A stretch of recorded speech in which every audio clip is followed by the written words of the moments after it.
তাহলে সবাইকে আপনাদের আমাদের এই ঋষিবাণী পরিবারে স্বাগত জানাই।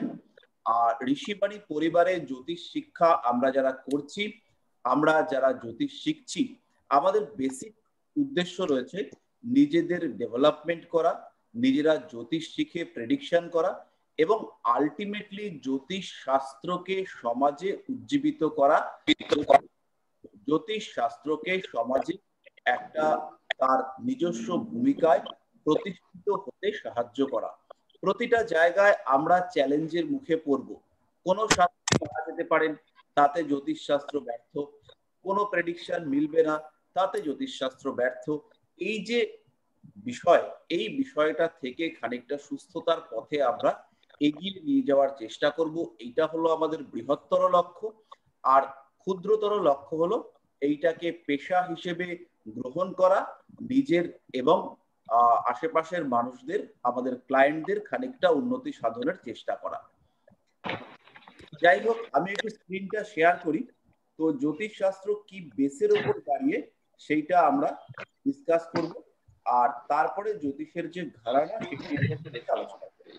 তুমি চেক করেছো? না, আচ্ছা মার একটা অ্যাকাউন্ট আইডিটা দিও তো, কারণ ওটা একটু পরে আমি কথা বলছি। আচ্ছা, তো আমাদের এই যে অ্যাস্ট্রোলজি, আমরা যারা অ্যাস্ট্রোলজি করি বা যারা অ্যাস্ট্রোলজি একটুও জানি, তারা আমরা জানি জ্যোতিষ হয় হচ্ছে গ্রহদের উপরে কিন্তু বেসিক্যালি জ্যোতিষ শাস্ত্রের দুটো প্যারামিটার রয়েছে। একটা হচ্ছে ফিক্সড প্যারামিটার, আর একটা হচ্ছে মুভিং প্যারামিটার।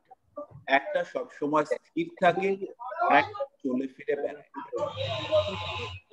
বাকি একটু মিউট করতে হবে, যখন কথা বলবেন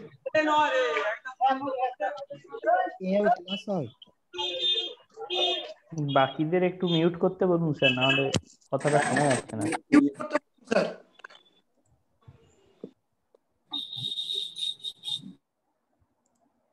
হ্যাঁ, তো এবার আমি মিউট করিয়ে দিলাম।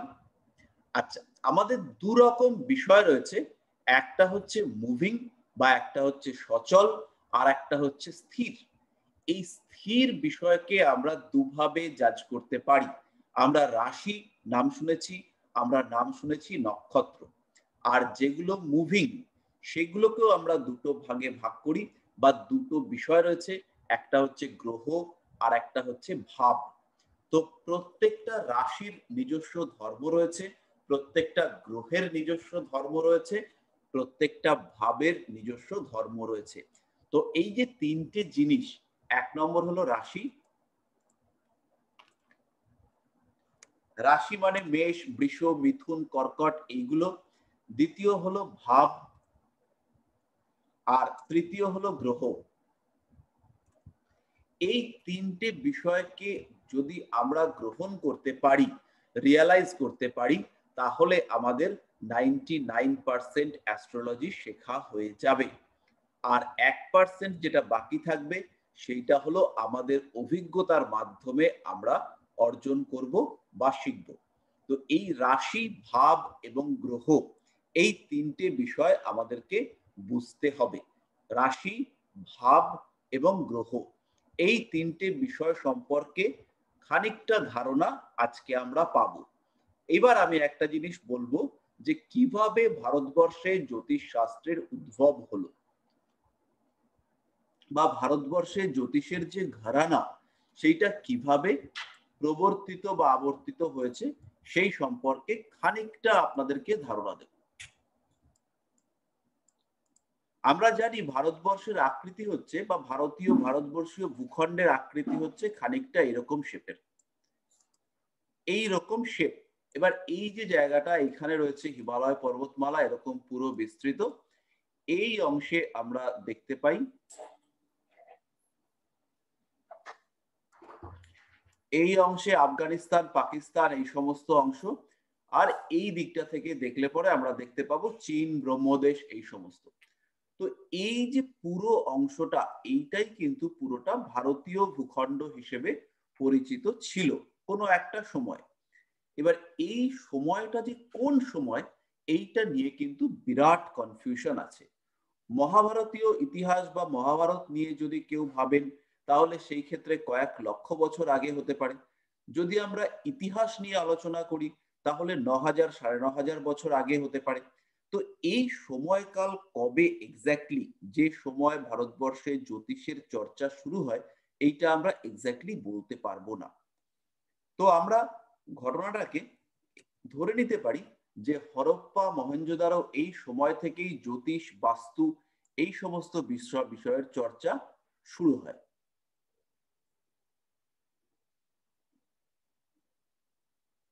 আর মোটামুটি ভারতবর্ষটা এরকম খানিকটা দেখতে। এই যে জায়গাটা, এই জায়গাটা থেকে নেবেছে হরপ্পা সভ্যতা বা মহেঞ্জোদারো সভ্যতা, এইভাবে নাবে এবং মোটামুটি আরাবল্লী পর্বতের ওপরের দিকটাতে, আরাবল্লী পর্বতের উত্তর দিকটাতে এই সভ্যতা দেখতে পাওয়া যায়। আরাবল্লী পর্বত ছিল মোটামুটি এইরকম ভাবে বিস্তৃত এবং এই স্থানে সিন্ধু সভ্যতা বা হরপ্পা সভ্যতা একে আমরা দেখতে পাই। এখানে বিভিন্ন রকম বিজ্ঞান ভিত্তিক প্রয়োগ এবং মূলত যুদ্ধবিদ্যার থেকে শিক্ষা দেখতে পাওয়া যায় বেশি। তারপরে হিন্দুকুশ পর্বতমালার ক্রস করে আর্যরা একটা সময় ঢোকে। এবার এই আর্যরা যখন এখানে প্রবেশ করে তখন আস্তে আস্তে হরপ্পা সভ্যতার পতন ঘটে। তখন হরপ্পার মানুষরা এই জায়গা থেকে বেরিয়ে অন্য কোনো জায়গায় চলে যায়, এরা শিফট করে। এইখান থেকে বেরিয়ে এরা শিফট করে। এই কোন পথে শিফট করে সেই পথটা হচ্ছে আমাদের সবচেয়ে গুরুত্বপূর্ণ। ধরে নেওয়া হয় যে এই হরপ্পা সভ্যতার মানুষদের কাছেই মূলত জ্যোতিষ শাস্ত্র সংক্রান্ত বিষয় ছিল। এই সময় জ্যোতিষ শাস্ত্র প্রেডিক্টিভ অ্যাস্ট্রোলজি পরিবর্তে গাণিতিক অ্যাস্ট্রোলজি বেশি প্রযোজ্য ছিল এবং তার সঙ্গে মুহূর্ত গণনা, কোন সময় কোন কাজটা সঠিক হবে সেই যে গণনা, সেটাই মূলত এই মানুষরা করতেন এবং পুঙ্খানুপুঙ্খভাবে করতেন। তারা দুটো কাজ করতেন, একটা হলো গ্রহ অবস্থান নির্ণয়, আর একটা কাজ তারা করতেন সেইটা হলো মুহূর্ত গণনা, অর্থাৎ কোন কাজের জন্য কোন সময়টা বেটার। তো যখন আর্যরা আক্রমণ করলো তখন তারা তাদের যে ম্যাথামেটিক্যাল অ্যাস্ট্রোলজি পার্ট, সেই পার্টটাকে এই অংশে ফেলে রেখে গেলেন, এই অংশে ছেড়ে রেখে গেলেন। এই জায়গাটাতেই পৃথিবীর প্রাচীনতম ইউনিভার্সিটি, যার নাম হচ্ছে তক্ষশিলা মহাবিদ্যালয়, তক্ষশিলা মহাবিদ্যালয়, সেইটা কিন্তু এই অংশেই রয়েছে, যে জায়গাটা এখন আফগানিস্তানের মধ্যে কান্দাহারে। তো এইবার এইখান থেকে যে হরপ্পা সভ্যতার মানুষ, যাদেরকে আমরা প্রাচীন দ্রাবিড়িয়ান হিসেবে চিহ্নিত করি, তারা এই অংশ থেকে বেরিয়ে গেলেন। বেরিয়ে গিয়ে কিছু লোক চলে গেলেন দাক্ষিণাত্যে। এখানে নীলগিরি পর্বত অতিক্রম করে, নীলগিরি, সাতপুরা এগুলোকে অতিক্রম করে তারা চলে গেলেন। আরেকটা অংশ তারা গাঙ্গেয় অববাহিকা দিয়ে চলে গেল সোজা আসামের দিকে।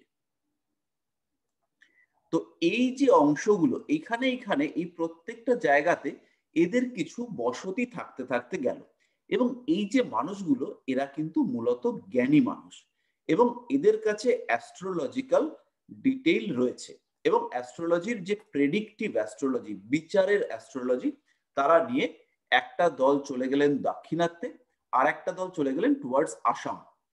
তো এই যে এরা চলে গেলেন, এই চলে যাওয়ার সঙ্গে সঙ্গে এদের ঘরানার অ্যাস্ট্রোলজি সেগুলোকেও এরা নিয়ে গেলেন। তারপরে চলে এলো আর্যরা। আর্যরা এসে এইখানে এসে দেখতে পেলো এখানে তো কিছু পড়াশুনোর বিষয় আশয় রয়েছে। তারা মূলত যুদ্ধ প্রবণ জাতি। তারা এসে দেখলো যে কিছু জিনিসপত্র রয়েছে যেগুলো কাজে লাগানো যায়। তো সেইগুলো নিয়ে আর্য ঋষিরা পড়াশুনো করতে শুরু করলেন। তারা মূলত এই গাঙ্গেয় অববাহিকা থেকে আপ টু পশ্চিমবঙ্গ পর্যন্ত, মানে গঙ্গার তীরবর্তী অঞ্চল যেখানে আর্যাবর্ত বলে পরিচিত, সেইখানে ম্যাথামেটিক্যাল অ্যাস্ট্রোলজি চর্চা করতে লাগলেন। এই জ্যোতিষকেই আমরা পরাশরীয় জ্যোতিষ বা পারাশারিয়ান অ্যাস্ট্রোলজি হিসেবে জানি। এর মধ্যে মূলত রয়েছে গণিত জ্যোতিষ, বিভিন্ন রকম চক্র, বিভিন্ন রকম কোন অবক্ষয় চক্র, চন্দ্র কালানল চক্র, সূর্য কালানল চক্র, হোড়া কুণ্ডলী, সুদর্শন চক্র, অসংখ্য কুণ্ডলীর পরে কুণ্ডলী, বিভিন্ন রকম অঙ্ক। তো এরা যে অংশটা পেল সেটা হলো গণিত জ্যোতিষ। আর যেটা প্রেডিক্টিভ পার্ট, এই প্রেডিক্টিভ পার্ট নিয়ে কিন্তু বিভিন্ন পরিবারের লোক তারা নিচের দিকে, কেউ এই দিকে চলে গেলেন। এবার এই যে তাদের পরিবারের সম্পত্তি বা পরিবারের ঐতিহ্য, এই বিষয়গুলোকে তারা সযত্নে নিজেদের পরিবারের মধ্যে রেখে দিলেন। তো এই যে প্রেডিক্টিভ অ্যাস্ট্রোলজি সাউথ ইন্ডিয়াতে রয়ে গেল, আর ম্যাথামেটিক্যাল অ্যাস্ট্রোলজি এবং পার্শিয়ালি প্রেডিক্টিভ অ্যাস্ট্রোলজি সেইগুলো এই আর্যাবর্ত বা উত্তর ভারতে রয়ে গেল। এই প্রেডিক্টিভ অ্যাস্ট্রোলজি, এই যে সাউথ ইন্ডিয়াতে যে অ্যাস্ট্রোলজি পাওয়া যায়, এই অ্যাস্ট্রোলজি মূলত নারী অ্যাস্ট্রোলজি নামে জনপ্রিয় হলো। এবং বিভিন্ন ঘরানায়, ধরুন আমার একটা নারী, আরেকজনের আরেকটা নারী, এইরকম বিভিন্ন ঘরানায় বিভিন্ন রকম নারী জ্যোতিষের নামকরণ হলো, বিভিন্ন নামে এই নারী জ্যোতিষ জনপ্রিয় হলো। কোনোটা ভৃগু নারী, কোনোটা নন্দী নারী, কোনোটা প্রশ্ন নারী, কোনোটা ধ্রুব নারী, এরকম বিভিন্ন নারী আমরা দাক্ষিণাত্যে পাবো। এবং মূলত এগুলো বেশিরভাগই প্রেডিক্টিভ টেকনিক এবং বিচারের পদ্ধতি। আর আমাদের এই উত্তর ভারতে যে অংশটা রয়ে গেল সেইটা হলো পরাশরীয় জ্যোতিষ, বা যাকে আমরা ভেদিক অ্যাস্ট্রোলজি বলে চিহ্নিত করি। এইটা কিন্তু মূলত আর্য সময়ের সৃষ্টি। এইবার আমরা এখন বর্তমান যুগে গ্লোবালাইজেশন হয়েছে, সমস্ত অ্যাস্ট্রোলজির মধ্যে একটা মিলমিশ হয়েছে।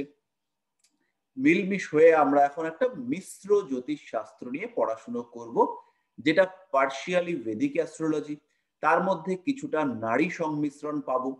এই সমস্ত মিলিয়ে মিশিয়ে আমরা একটা জ্যোতিষ চর্চা করব।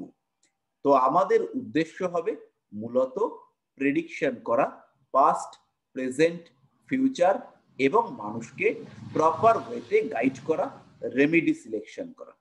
তো আশা করি এই যে জ্যোতিষের ঘরানা বা জ্যোতিষের ধারা, এই বিষয়টা আমরা খানিকটা বুঝতে পারলাম।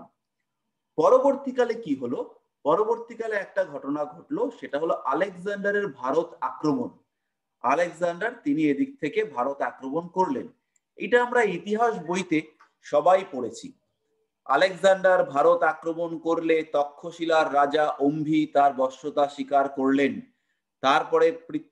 তারপরে হচ্ছে পুরু, জায়গাটার নাম হচ্ছে, পুরুষ সাম্রাজ্যের নামটা ভুলে গেছি। পুরুষ সাথে হচ্ছে গিয়ে আলেকজান্ডারের যুদ্ধ হলো ঝিলামের তীরে, যে যুদ্ধের নাম হচ্ছে হিদাসপিসের যুদ্ধ। তো সেই যুদ্ধে আলেকজান্ডার পরাজিত হলেন, হয়ে পুরুষ সঙ্গে দেখা করতে গিয়ে বললেন যে আমি রাজার সাথে রাজার ব্যবহার চাই। আর আলেকজান্ডার এত মহান একজন সম্রাট, তিনি বললেন ঠিক আছে, তোমার এই কথায় আমি প্রীত হয়েছি, আমি চলে গেলাম, তুমি এবার রাজ্য শাসন করো। বেসিক্যালি এই ঘটনাটা গ্রিক ঐতিহাসিকদের লেখা। আলেকজান্ডার তক্ষশিলা অবশ্যই অতিক্রম করেছিলেন। তক্ষশিলার রাজা অম্ভি তিনি পরাজয় স্বীকার করেছিলেন। তক্ষশিলার যে ইউনিভার্সিটি বললাম, যে প্রাচীনতম মহাবিদ্যালয়, ওইখান থেকে যতটা সম্ভব গণিতের বই লুটপাট করে তারা নিয়ে গিয়েছিলেন। এবং আলেকজান্ডার পুরুর কাছে ভয়ঙ্করভাবে পরাজিত হয়েছিলেন। পরাজিত হওয়ার পরে, এটা প্রমাণিত তথ্য, আপনারা নেট খুঁজলে পরে পাবেন, কারণ আলেকজান্ডারের যে অশ্ব বাহিনী ছিল সেটা পুরুর হস্তি বাহিনীকে দেখে ভয় পেয়ে পালাতে শুরু করে। এবং আলেকজান্ডার ভয়ঙ্করভাবে পরাজিত হয়ে তিনি তক্ষশিলা থেকে আবার ব্যাক করার সিদ্ধান্ত নেন। এবং সেই সময় তার সঙ্গে যে গ্রিক ঐতিহাসিকরা ছিল, ঐতিহাসিক, দার্শনিক, তারা তক্ষশিলা থেকে ওই বইগুলো নিয়ে যায়। এবং ওই বইপত্র, ওই শাস্ত্রের উপর বেস করেই আমাদের যে পাশ্চাত্য জ্যোতিষ সেইটা গড়ে ওঠে। প্লেসিডিয়াস, পরিফেরাস, এরা যে অ্যাস্ট্রোলজি, টলেমি, এদের যে অ্যাস্ট্রোলজি চর্চা, সেইটা কিন্তু এই চুরি করা বিদ্যা থেকেই। এবং এই যে আমি প্রত্যেকটা কথা বলছি, এইগুলো কিন্তু প্রমাণিত সত্য, 1%ও মিথ্যে কথা নয়। এবং এখান থেকে যে বইপত্রগুলো নিয়ে যান ওরা, তার উপরে বেস করে সিডেরাল বলুন বা ট্রপিক্যাল অ্যাস্ট্রোলজিক্যাল অঙ্কতে একদম চরম লেভেলের গণিত ওরা বানিয়ে ফেলে। এবং এই অঙ্কটা যে নিয়ে গেছে, অঙ্কটা নিয়ে গিয়ে ওরা ভীষণ রকম ডেভেলপ করে ফেলে। সেই ডেভেলপমেন্ট কিন্তু আর্যরা করতে পারেনি। তারপরে প্রবলেমটা হয়ে যায়, অঙ্ক নিয়ে তো প্রেডিকশন হয় না। এবার প্রেডিকশন করার ক্ষেত্রে এরা কিন্তু অসুবিধা বোধ করে। তারপরে ওখান থেকে বেশ কিছু মানুষ এখানে ইন্ডিয়াতে এসে তারা প্র্যাকটিস করে, তারা বিভিন্ন লোকের কাছ থেকে জ্যোতিষশাস্ত্র শেখে, বিভিন্নভাবে জ্যোতিষ শিক্ষা অর্জন করে, এবং তারা ওইখানে গিয়ে তারা এখন ভালোই প্রেডিক্টিভ অ্যাস্ট্রোলজি করে, কিন্তু নিজেদের নামের সঙ্গে লেখে তারা ভেদিক অ্যাস্ট্রোলজার। এইটা আপনি রাশিয়ান অ্যাস্ট্রোলজারদের ক্ষেত্রেও দেখবেন, আপনি ইউরোপিয়ান অ্যাস্ট্রোলজার যারা ইংল্যান্ড বা ফ্রান্স, ইটালি এখানে যারা প্র্যাকটিস করে তারাও লেখে। আপনি আমেরিকান অ্যাস্ট্রোলজারদের ক্ষেত্রে দেখবেন তারাও লেখে ভেদিক অ্যাস্ট্রোলজার। এবং এখনো পর্যন্ত ভেদিক অ্যাস্ট্রোলজি এটা কিন্তু ওখানে যথেষ্ট সম্মানের সঙ্গে উচ্চারিত হয়। কিন্তু যেরকম চলছে, আমরা যদি নিজেদেরকে ডেভেলপ করতে না পারি, সেই ক্ষেত্রে ভেদিক অ্যাস্ট্রোলজার হিসেবে আমরা থেকে যাব, ওরা এরপরে হবে ইউরোপিয়ান অ্যাস্ট্রোলজার। আমরা পিছিয়ে যাব, কারণ ওরা কিন্তু অনেস্টলি কাজটা করে। তো এই হলো মোটামুটি জ্যোতিষ শাস্ত্রের খানিকটা সংক্ষিপ্ত ইতিহাস। এইভাবেই আর কি বিষয়গুলো প্রচলিত হয়েছে। তো এবার আমরা আরেকটু আলোচনার মধ্যে যাব, সেটা হলো রাশি, ভাব এবং গ্রহ। তো এবার আমি আপনাদের সবাইকেই আবার আনমিউট করছি। এবার আপনাদের ক্ষেত্রে সবাই এখন আনমিউট হয়ে রয়েছেন, আপনারা আনমিউট করতে পারেন। তো এবার একটা জিনিস আমাকে বলুন যে গ্রহ কি, গ্রহ সম্পর্কে আপনাদের ধারণা কিছু আমাকে জানান, শেয়ার করুন একটু। প্রশ্নটা হচ্ছে গ্রহ কি?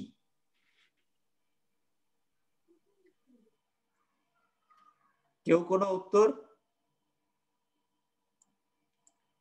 আমরা অনেকেই জানি গ্রহ কি।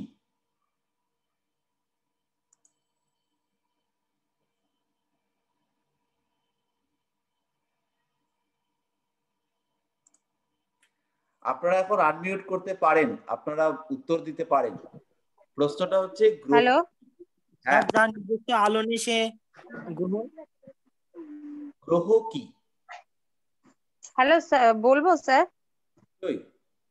হ্যালো, হ্যাঁ, গ্রহ বলতে আমরা জানি যে পৃথিবীর যে 9টা গ্রহ আছে তাকেই আমরা জানি। পৃথিবী বুধ, তো শুক্র, নিজেও একটা গ্রহ। পৃথিবী গ্রহ, সরি, সূর্যের যে গ্রহগুলো আছে বুধ, শুক্র, পৃথিবী, বৃহস্পতি, ইউরেনাস, নেপচুন, প্লুটো, এগুলোই আমি জানি। তো আমাদের জ্যোতিষশাস্ত্রে ইউরেনাস, নেপচুন, প্লুটোকে বাদ দিয়ে রাহু, কেতু, চন্দ্র, শুক্র, এই সমস্ত, চন্দ্র, রবি, সূর্য তো নক্ষত্র, তাকে একটা গ্রহ হিসেবে ধরা হয়েছে। আবার চন্দ্র, সে হচ্ছে স্যাটেলাইট বা উপগ্রহ, তাকেও আমরা গ্রহ হিসেবে ধরছি। রাহু, কেতু, এরা আবার কি? এদের তো আমরা কোনোদিন নামই শুনিনি। ছায়া গ্রহ, এই কথাটা আমরা শুনি। ছায়া গ্রহ, কার ছায়া? কোথায় পড়ে? তাহলে ছায়া যদি হয়, তাহলে ছায়া না বলে গ্রহ বলি কেন? কঠিন প্রশ্ন, আমাদেরকে জানতে হবে, আমাদেরকে প্রশ্ন করবে মানুষ। আর কেউ কোনো উত্তর? হ্যাঁ, বলছি যে গ্রহ হিসেবে এছাড়াও আমরা যেটা একজন একজন করে।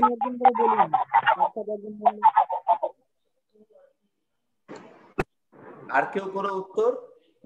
হ্যাঁ, বলছি যে আমি এইগুলো ছাড়াও আমরা যেটা ফিলোসফিতে পড়েছিলাম আমি, যে আমাদের একটা বই, চার্নক মত আছে, একটা চার্বাকপন্থী, আর একটা আছে যারা আর একজন আছে, আমরা যেটা পৌরাণিক, যেটা বেদে বিশ্বাসী, সেই অনুযায়ী আমাদের যে রাহু টাহু এই বিষয়গুলো আমরা পড়েছি, এই গ্রহগুলো, এগুলো কি গ্রহের মধ্যে পড়ে?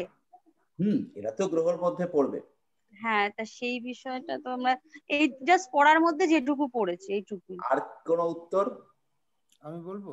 হ্যাঁ, নিশ্চয়ই। সূর্যচন্দ্রের যে ছায়াটা তৈরি হয়, সেই ছায়াটাকে গ্রহ আকৃতি যেটা দেখা যায়, সেই কারণে এটা ছায়াগ্রহ। আচ্ছা, আর কি? কারণ সূর্যচন্দ্রের যে, না, আমরা গ্রহ কাদেরকে বলবো? আমাদের গ্রহ কারা? হ্যাঁ হ্যাঁ, মানে গ্রহ কাদেরকে বলবো? আমাদের ভূগোল অনুযায়ী সূর্য গ্রহ নয়, কিন্তু আমরা না। গ্রহ হিসেবে জ্যোতিষে সূর্যকে নেব। ঠিক যাদের আছে? নিজস্ব আলো নেই, যারা সূর্যের চারিদিকে ঘুরে। আচ্ছা, আর যদি অ্যাস্ট্রোলজির ক্ষেত্রে বলি, আমার যেটা রিয়েলাইজেশন সেটা হচ্ছে যে পৃথিবীর দায়ভার যারা গ্রহণ করছে তারাই গ্রহ। আচ্ছা, গুড, ভালো।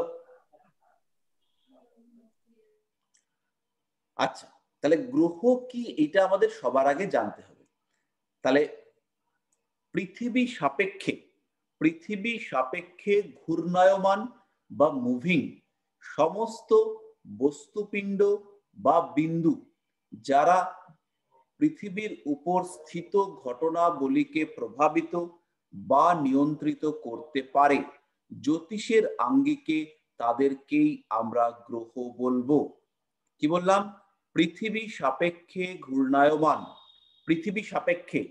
ঘূর্ণায়মান সমস্ত বস্তুপিণ্ড বা বিন্দু যারা পৃথিবীর উপর ঘটমান সমস্ত ঘটনাকে প্রভাবিত বা নিয়ন্ত্রিত করতে পারে, তাদেরকেই আমরা বলবো গ্রহ।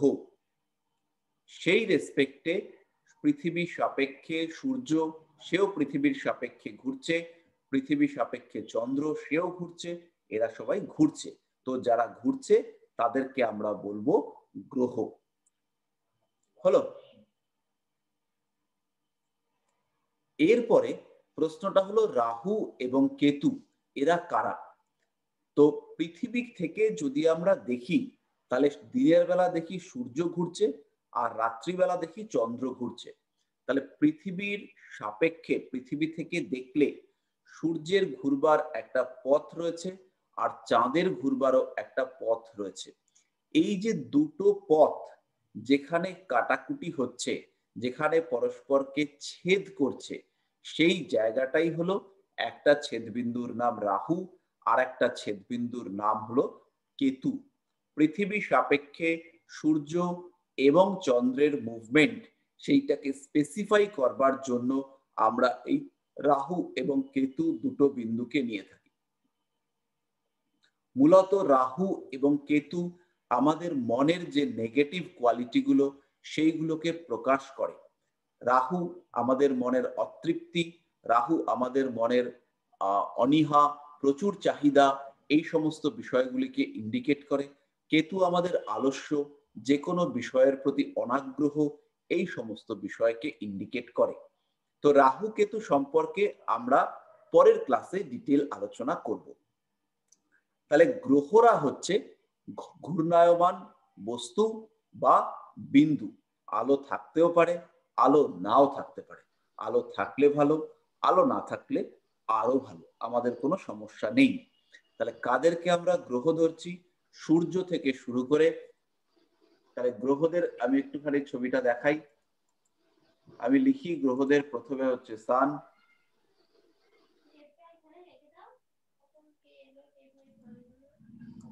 রবি, রবির পরে আমাদের পড়বে বুধ, বুধের পরে আসবে শুক্র,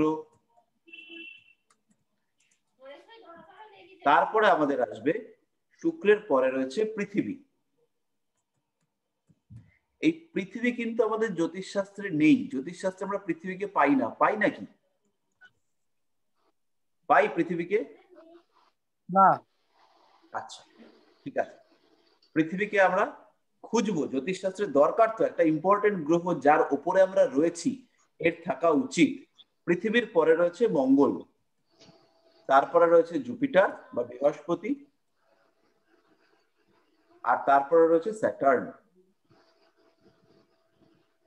এই হলো 7টা।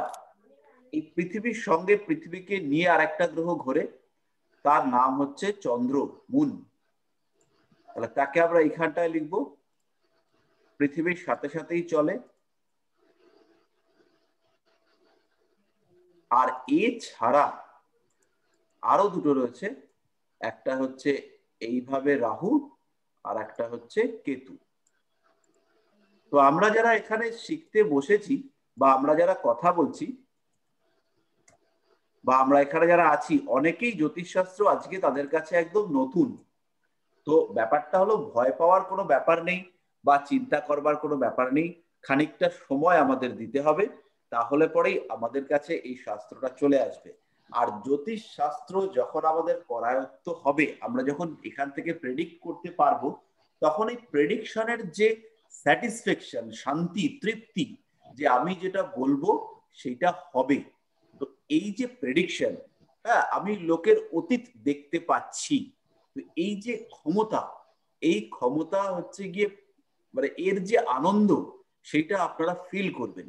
আপনারা বুঝতে পারবেন যে এইটা আপনাদেরকে অন্যান্য মানুষদের থেকে আলাদা করে রেখেছে। অন্য মানুষদের দৃষ্টি যেখানে সীমাবদ্ধ, এই চোখে দেখতে পাচ্ছে সেইখানে থেমে যাচ্ছে, কিন্তু আপনি দেখছেন গ্রহের দৃষ্টিতে। এই ক্ষমতা যখন আপনার মধ্যে আসবে তখন আপনি ফিল করবেন যে পৃথিবীতে সুখ, দুঃখ, আনন্দ বলে কিছুই নেই। যেটা আছে সেটা হচ্ছে গিয়ে সমস্তই নিয়তি বা সমস্তটাই ভবিতব্য, এবং সবটাই হচ্ছে গিয়ে সিস্টেমে রয়েছে। রাহু কেতু এইখান থেকে মুভ করবার সময় এই ঘটনাটা ঘটবে। এই যে ব্যাপারটা আপনারা ফিল করতে পারবেন, তখন বুঝতে পারবেন যে চোখের দৃষ্টির মধ্যে আপনার দৃষ্টি আর সীমাবদ্ধ নেই। আপনার দৃষ্টি হচ্ছে গ্রহরা, আপনার বাক্য তারাও হচ্ছে গ্রহরা। এই অদ্ভুত ফিলিংস, এইটা আপনারা ফিল করতে পারবেন। পুরোটা না হলে পরেও পার্শিয়ালি ফিল করতে পারবেন। কারণ জ্যোতিষশাস্ত্র আজ পর্যন্ত আমার জানা কাউকে ঘোরায়নি, কাউকে মুখ ফেরায়নি জ্যোতিষশাস্ত্র কারোর কাছ থেকে। আমরা সবাই শিখব। তাহলে রবি থেকে সূর্য থেকে শুরু করে পরপর শনি পর্যন্ত এসে গেলাম আমরা, তাই তো?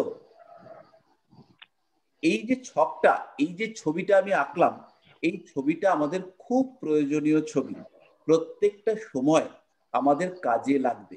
কোন গ্রহ কোন গ্রহের শত্রু, কোন গ্রহ কোন গ্রহের বন্ধু, এইগুলো বুঝতে আমাদের কাজে লাগবে। তো এই 10টা নয় 9টা গ্রহ রয়েছে পৃথিবীকে বাদ দিলে। একদিকে রবি, বুধ, শুক্র, অন্যদিকে মঙ্গল, বৃহস্পতি, শনি, আর একদিকে রয়েছে চন্দ্র, রাহু, কেতু।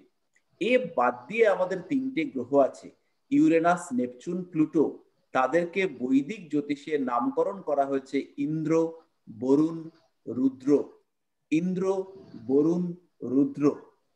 ইউরেনাস, একে আপনারা নেটে সার্চ করে দেখবেন, ইউরেনাস হচ্ছে গিয়ে একটা বলিষ্ঠ পুরুষ, ভয়ঙ্কর টাইপের তার চেহারা। নেপচুনকে দেখবেন, তিনি হচ্ছেন জলের দেবতা। জলের দেবতা, তার হাতে আবার ত্রিশূল আছে, একদম ভয়ঙ্কর টাইপের চেহারা, তার বিশাল বড় চেহারা, বড় বড় চুল, কিন্তু তার হাতে যে অস্ত্র রয়েছে সেটা হচ্ছে ত্রিশূল। তাহলে তার নামকরণ বৈদিক ছিল বরুণ। আর প্লুটো, সে হচ্ছে রুদ্র। রুদ্র শিবের একটা অবতার হিসেবে আমরা ভাবতে পারি। রুদ্র, সে হচ্ছে গিয়ে শিবের একটা ভাব, একটা যার প্রচন্ড ভয়ঙ্কর তেজ, ভয়ঙ্কর তার অ্যাক্টিভিটি।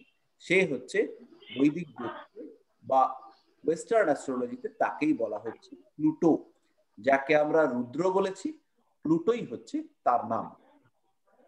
তাহলে গ্রহরা এমন সমস্ত বিষয় যেগুলো পৃথিবীর চারপাশে ঘুরছে, এবং পৃথিবীর চারপাশে ঘুরতে ঘুরতে আমাদের জীবন, পৃথিবীর অন্যান্য বিষয়, সেইগুলোকে প্রভাবিত করছে।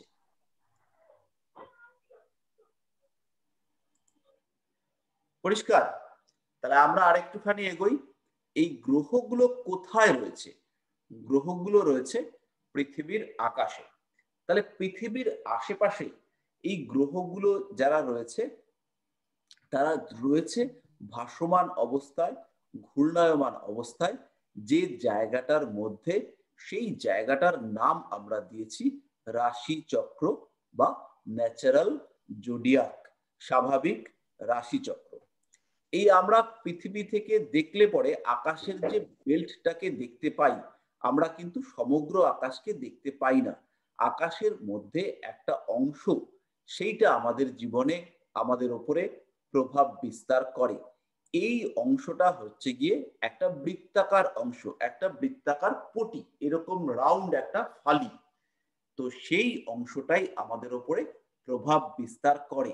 তো এই অংশটার মধ্যেই রাশিচক্র রয়েছে। রাশিচক্রটা পুরোপুরি বৃত্তাকার নয়, আংশিক অধিবৃত্তাকার বলা যেতে পারে। তো ছড়ানো টাইপের আমাদের চারপাশে আমাদের রাশিচক্র রয়েছে। তো এই যে রাশিচক্র রয়েছে, আমরা পৃথিবী থেকে যখন দেখি আমরা একটা গোল চতুর্দিকে দিগন্ত দেখতে পাই। তাহলে এইটার যে কৌণিক মাপ সেইটা 360 ডিগ্রি। তো এই 360 ডিগ্রিকে 12টা ভাগ করা হয়েছে। তাহলে আপনাদের মনে প্রশ্ন আসতে পারে যে এই 12টা ভাগ কেন করা হয়েছে, এই 12টা ভাগই করেছি কেন? 13টা ভাগ করতে পারতাম, 20টা ভাগ করতে পারতাম, ভাগ নাই করতে পারতাম, কিন্তু 12টা ভাগ করেছি। এই 12টা ভাগ কেন করেছি এইটা আমাদের একটা বড় প্রশ্ন। সেই প্রশ্নটার উত্তরও আজকে আমরা পাব।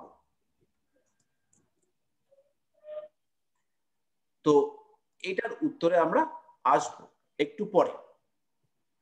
তাহলে এইবার হচ্ছে পৃথিবী থেকে দেখলে পরে আমরা যে মহাকাশকে দেখতে পাই, যেখান থেকে আমাদের জীবন প্রভাবিত হয়, সেই অংশটাকে আমরা বলবো রাশি চক্র, যার মধ্যে 12টা রাশি রয়েছে। আমরা মোটামুটি সবাই এই 12টা রাশির নাম জানি। তার মধ্যে রাশিগুলোর নাম আমি লিখে দিচ্ছি, বাংলাতে লিখছি। মেষ, বৃষ, মিথুন, তারপর হচ্ছে কর্কট, সিংহ,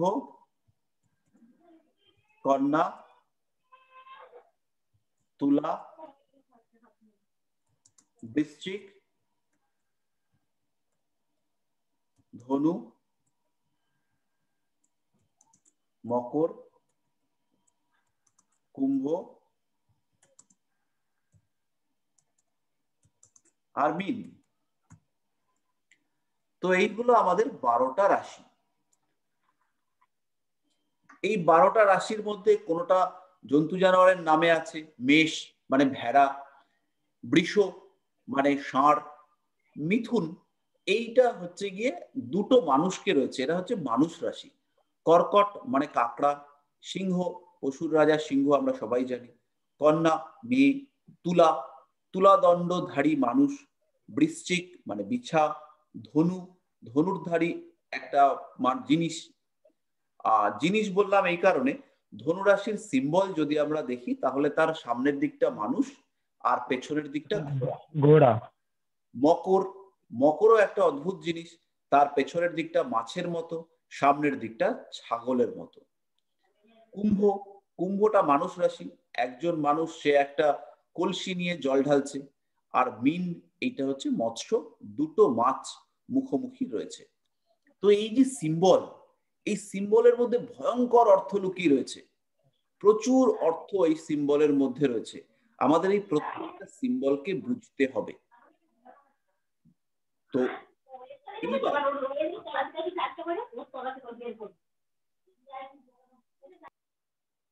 এইবার হলো মেষ, বৃষ, মিথুন, কর্কট, সিংহ, কন্যা, তুলা, বৃশ্চিক, ধনু, মকর, কুম্ভ, মীন। এই যে 12টা রাশি, আমরা যে প্রশ্নটা করেছিলাম যে 12টা রাশি, 12টা রাশি কেন? আমাদের জীবন তৈরি হয় বা আমাদের জীবনের সমস্ত ঘটনা ঘটে। এক্সকিউজ মি স্যার, স্যার আপনার ওখান থেকে একটু মিউট করা যাবে না? সবাইকে একটু মিউট করে দিন, বারবার একটা জায়গা থেকে ডিস্টার্ব হচ্ছে স্যার। হ্যাঁ, একটা জায়গা থেকেই ডিস্টার্ব হচ্ছে, সে মিউট করে রেখেছে। এরপর কাইন্ডলি স্যার একটু করে দিন স্যার। মিউট করে দেবো।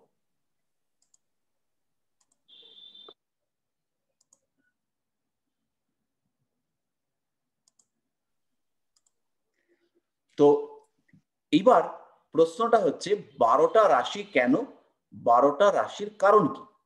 আমাদের যে জীবনের সমস্ত ঘটনার সূত্র হচ্ছে 4টে শক্তি, 4টে পদার্থ এবং 3 প্রকার শক্তি। 4 ধরনের পদার্থ কি কি? আমরা পঞ্চভূতের নাম জানি, ক্ষিতি, অপ, তেজ, মরুত, বোম। অর্থাৎ অগ্নি, পৃথ্বী, বায়ু, জল এবং আকাশ। এই আকাশ তত্ত্বটাকে বাদ দিলে আমরা পৃথিবীতে 4 রকম তত্ত্ব পেয়ে থাকি। তার মধ্যে 4 রকম তত্ত্ব কি কি পাই? অগ্নি, পৃথ্বী, বায়ু, জল। এই অগ্নি, পৃথ্বী, বায়ু, জল, এই 4 রকম তত্ত্ব, 4 রকম পদার্থ, ফিজিক্যাল এলিমেন্টস, এরা 3টে পদ্ধতিতে প্রকাশিত হতে পারে। 3 রকম শক্তিতে এদের প্রকাশ হয়। একটা হচ্ছে চর, আর একটা হচ্ছে স্থির, আর একটা হচ্ছে দত্তক। চর, স্থির, দত্তক। দত্তক মানে হচ্ছে গিয়ে যার মধ্যে চর এবং স্থির এই দুটোর ক্যারেক্টারিস্টিক্স রয়েছে। চর কিরকম? চর ব্যাপারটা হচ্ছে কি ভয়ঙ্কর ভাবে স্প্রে করছে। যদি আমরা অগ্নি রাশি নিয়ে আলোচনা করি তাহলে চর রাশিটা কিরকম হবে? যেটা লাইক দাবানল বা হচ্ছে ওই আগ্নেয়গিরি থেকে হু হু করে প্রচন্ড ভাবে বেগে আগুন বেরিয়ে আসছে, এইগুলো হচ্ছে চর অগ্নির এক্সপ্রেশন। অগ্নিটা যদি স্থির হয়ে থাকে, ধরে নেওয়া যেতে পারে যে পৃথিবীর মধ্যে লাভা একদম গভীরভাবে রয়েছে, গরম গলছে, কিন্তু সেটা স্থির, তার বাইরে কোনো প্রকাশ নেই। মানুষের মধ্যে এই এফেক্টটা কিরকম পাবো? সে হচ্ছে একটা মানুষ, সে সহজে রাগে না, কিন্তু যখন রেগে যায় সে এত মারাত্মক রেগে যায় যে সে ভয়ঙ্কর সেই রাগ, সারা জীবন সেই রাগ থেকে যায়। তাহলে সেটা হচ্ছে স্থির অগ্নি। আর ডুয়াল কিরকম ব্যাপারটা? ডুয়াল অগ্নি হচ্ছে গিয়ে যে আংশিক তার প্রকাশ থাকবে, আংশিক সে আবার চাপাও থাকবে। কোনো একটা মানুষ, আমি উদাহরণ দিয়ে বোঝাবো, যে কোনো একটা মানুষ সে হচ্ছে রেগে গিয়েছে, যার উপর রেগেছে তার উপরে রাগটা সে সারা জীবন মাথায় রেখে দিচ্ছে, কিন্তু প্রয়োজনে তার সাথে মিউচুয়াল করতে রাজি আছে। সে রাগটা ভোলেনি, কিন্তু সেই রাগের বাহ্যিক প্রকাশও নেই। তো এই ধরনের মানুষরা হচ্ছে দত্তক প্রকৃতি। আমরা 3টে রাশি নিয়ে একটুখানি উদাহরণ দিই, তাহলে ব্যাপারটা বুঝতে পারবেন। একটা হচ্ছে মেষ, আর একটা হচ্ছে সিংহ, আর একটা হচ্ছে ধনু। এই 3টে রাশি হচ্ছে 3টে অগ্নি তত্ত্বের রাশি। তাহলে 4 রকম পদার্থকে আমরা পেলাম, অগ্নি, পৃথ্বী, বায়ু, জল, আর 3 রকম শক্তি পেলাম, চর, স্থির, দত্তক। তাহলে চর অগ্নি হতে পারে, স্থির অগ্নি হতে পারে, দত্তক অগ্নি হতে পারে। তাহলে প্রত্যেকটা তত্ত্ব বা প্রত্যেকটা পদার্থ সেটা 3 রকম ভাবে আমাদের সামনে আসতে পারে। তাহলে এই 3 4 12, এই 3 রকম শক্তি আর 4 রকম পদার্থ, এইটাকে গুণ করলে আমরা পাই 12টা প্রকাশ। মেষ, সিংহ, ধনু, এই 3টে হচ্ছে অগ্নি তত্ত্ব। মেষ হচ্ছে চর অগ্নি, সিংহ হচ্ছে স্থির অগ্নি, আর ধনু হচ্ছে দত্তক অগ্নি। বৃষ, কন্যা, মকর, বৃষ, কন্যা, মকর, এরা হচ্ছে পৃথ্বী তত্ত্ব। বৃষ হচ্ছে স্থির পৃথ্বী, কন্যা হচ্ছে দত্তক পৃথ্বী, আর মকর হলো চর পৃথ্বী। বায়ু তত্ত্বের ক্ষেত্রেও আমরা 3টে রাশি পাই, তুলা, কুম্ভ, মিথুন। তুলা হলো চর বায়ু, কুম্ভ স্থির বায়ু, মিথুন দত্তক বায়ু। আর জল তত্ত্বের ক্ষেত্রেও আমরা 3টে রাশি পাই, কর্কট, বৃশ্চিক, মীন। কর্কট হলো চর জল, বৃশ্চিক হলো স্থির জল, আর মীন হলো দত্তক জল। অর্থাৎ পদার্থ এবং শক্তি, এই 4 রকম পদার্থ এবং 3 রকম শক্তির প্রকাশ, এইটাকে একত্রিত করবার জন্য আমাদের 3 4 12টা ভাগে রাশি চক্রকে আমরা ভেঙেছি। এইবার আমরা 3টে রাশির ক্যারেক্টার আপনাদের সামনে বোঝাবো, তাহলে পরে খানিকটা রিয়ালাইজ করতে পারবেন। মেষ হচ্ছে চর অগ্নি, অর্থাৎ মুভেবল। মেষ রাশির মানুষ যদি কেউ থাকেন, এখানে আছেন একজন মেষ রাশি, মেষ লগ্ন, আপনাদের ক্ষেত্রে কি ঘটবে? কোনো একটা বিষয়, কোনো একটা টপিক যদি মাথাটা গরম হয়ে যায় বা কারোর উপর যদি রাগ করেন, প্রচন্ড রেগে যাবেন, কিন্তু রেগে যাওয়ার পরে খুব সহজেই সেই রাগটা আপনারা ভুলেও যাবেন। দুবার এসে যদি বলে যে আরে ভুল হয়ে গেছে, তুমি তো আমার আপন লোক, আপনি আবার সেই বিষয়টাকে ভুলে টুলে গিয়ে তাকে নিজের করে নেবেন এবং টোটালি ভুলে যাবেন। কারণ চর মুভিং, মাথার মধ্যে কন্টিনিউয়াসলি থাকছে না।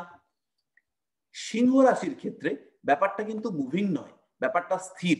সিংহ রাশির লোক যদি কারোর উপর খুব রেগে যায়, প্রয়োজনে তার ছায়াও পাড়াবে না, সে সারা জীবন সেই রাগটাকে ধরে রাখবে, কোনোভাবেই কোনো রকম সমঝোতা করবে না, কারণ তার ক্রোধটা স্থির ক্রোধ, তার ক্রোধ কিন্তু মুভিং নয়, সে সবসময় সেটাকে কন্টিনিউ করে রেখেছে। ক্রোধ নিয়ে কেন বলছি? কারণ অগ্নি তত্ত্বের রাশি সেটা মূলত ইন্ডিকেট করে ক্রোধের প্রকাশ। মানুষ রেগে আগুন হয়ে যায়, মানুষ কিন্তু ভালোবেসে আগুন হয় না। তাই যেহেতু আমরা অগ্নি তত্ত্ব নিয়ে কথা বলছি, তাই এখানে রাগ ধর্মটাকে নিচ্ছি। ধনুরাশি, ধনু হচ্ছে দত্তক অগ্নি। ধনুরাশির মানুষও রেগে যাবে, কিন্তু রেগে গেলে পরে মেষ রাশির মানুষ যেরকম ভুলে গেল সেরকম ভুলবে না। সিংহ রাশির মানুষ যেমন সারা জীবন মনে রেখে দেবে, সেটাও মনে রাখবে না, বা মনে রাখলেও তার বাহ্যিক প্রকাশ থাকবে না, সমঝোতা করবে, মানিয়ে নেবে, কিন্তু এই বিষয়টাও মাথায় রেখে দেবে যে এই মানুষটার জন্য আমি কোনো এক সময় উত্তেজিত হয়েছিলাম, কোনো এক সময় আমি রেগে যেতে বাধ্য হয়েছিলাম। এই মেষ, সিংহ, ধনু অর্থাৎ চর, স্থির, দত্তক, এই যে তিন রকম প্রকাশ, শক্তির প্রকাশ, পদার্থ অগ্নি সেম, কিন্তু শক্তির প্রকাশ চেঞ্জ হয়ে যাচ্ছে এবং মানুষগুলোর ক্যারেক্টারিস্টিক্স চেঞ্জ হচ্ছে। মেষ রাশিতে যার জন্ম তার ক্যারেক্টার চেঞ্জ হয়ে যাচ্ছে, সিংহ রাশিতে যার জন্ম সেও অগ্নি প্রকৃতি, কিন্তু তার ক্যারেক্টার স্থির হয়ে যাচ্ছে, তার মধ্যে যে এনার্জির এক্সপ্রেশন সেটা আলাদা। ধনু রাশির ক্ষেত্রে এনার্জির এক্সপ্রেশন সেটা আলাদা। তো এই যে তিন রকম ক্যারেক্টার এবং চার রকম তত্ত্ব, তার কারণেই আমাদের 12টা রাশি সৃষ্টি হয়েছে।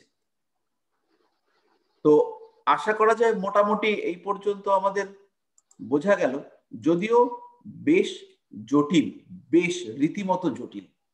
তো 12টা যে রাশি আছে এইটা আমরা বুঝতে পারলাম।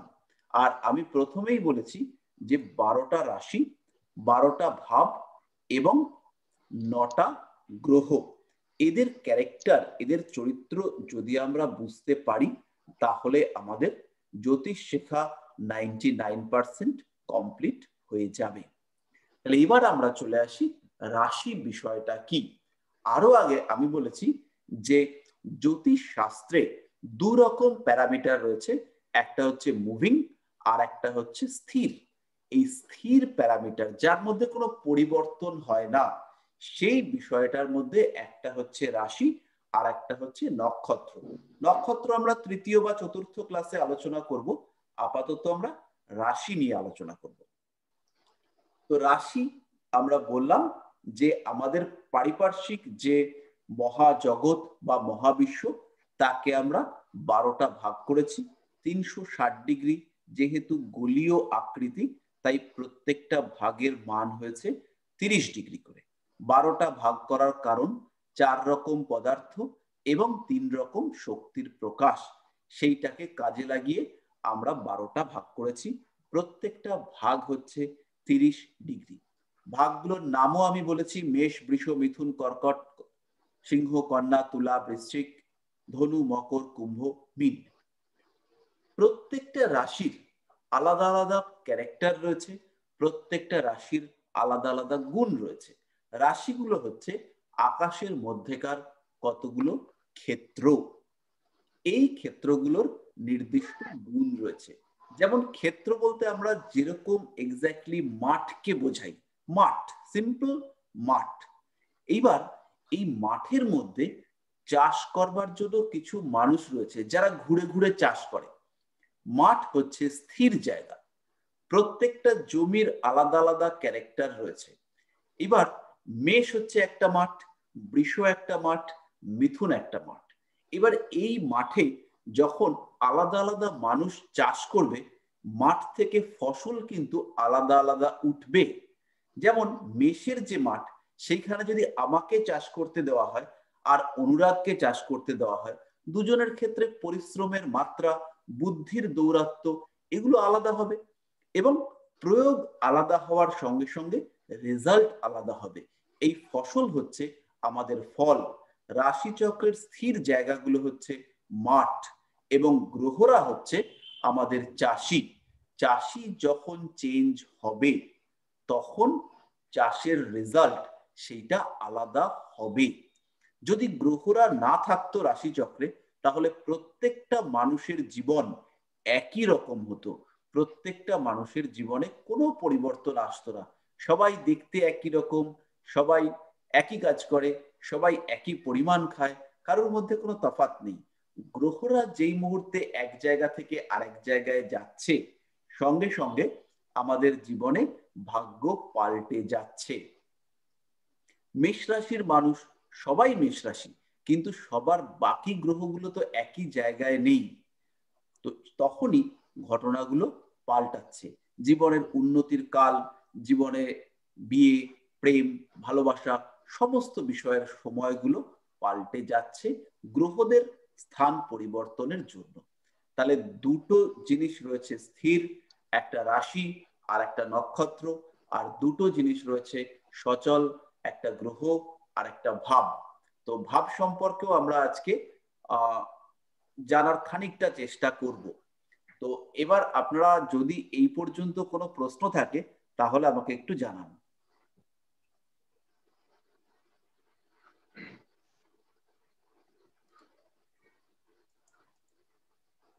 স্যার আমার একটা কোশ্চেন আছে।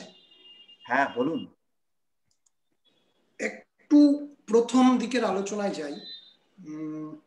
মানে এখন যেহেতু নেট হওয়াতে আমরা সবাই জানি, আমিও খানিকটা জানি, কোশ্চেনটা বোকা বোকা ভাবে কেউ নেবেন না, কিন্তু আমার একটু জানার বিষয় আছে। একটা হচ্ছে যে আমরা একটা ছোটবেলা থেকেই জানি যে সূর্যকে রেখে আমাদের পৃথিবী ঘোরে। এখানে একটা কোশ্চেন আছে যে আপনি যখন বলে গেলেন, আমি খেয়াল করলাম, সেটা হচ্ছে যে আমাদের এই টোটাল অ্যাস্ট্রোলজি পার্টটা, রাশিচক্র বা গ্রহ যা কিছু হোক, আমরা পৃথিবীকে ধরে এগোতে হবে। এই ব্যাপারটা আরেকটু 2-3 মিনিটের মধ্যে বলে দেন যে কেন, এই একটা কোশ্চেন আমার। ঠিক। সেকেন্ড একটা, আচ্ছা ঠিক আছে, এই কোশ্চেনটা আমি করে। আচ্ছা, তো এই জায়গাটাতে আমরা একটু অ্যাস্ট্রোনমিক্যাল কনসেপ্টে যাব। তার সঙ্গে আমরা কিছু পদার্থবিদ্যার কথাও বলবো, যেগুলো বেশ খানিকটা জটিল। তো তার আগে আমি একটু পেজটাকে চেঞ্জ করি। হ্যাঁ, এবার আমাদের যত গ্রহ, নক্ষত্র, আকাশে যা কিছু রয়েছে, পৃথিবী, সূর্য, অনেক কিছু রয়েছে, চন্দ্র, যা যা রয়েছে সব, আমি কয়েকটাকে আঁকছি, 2-3টেকে আঁকছি।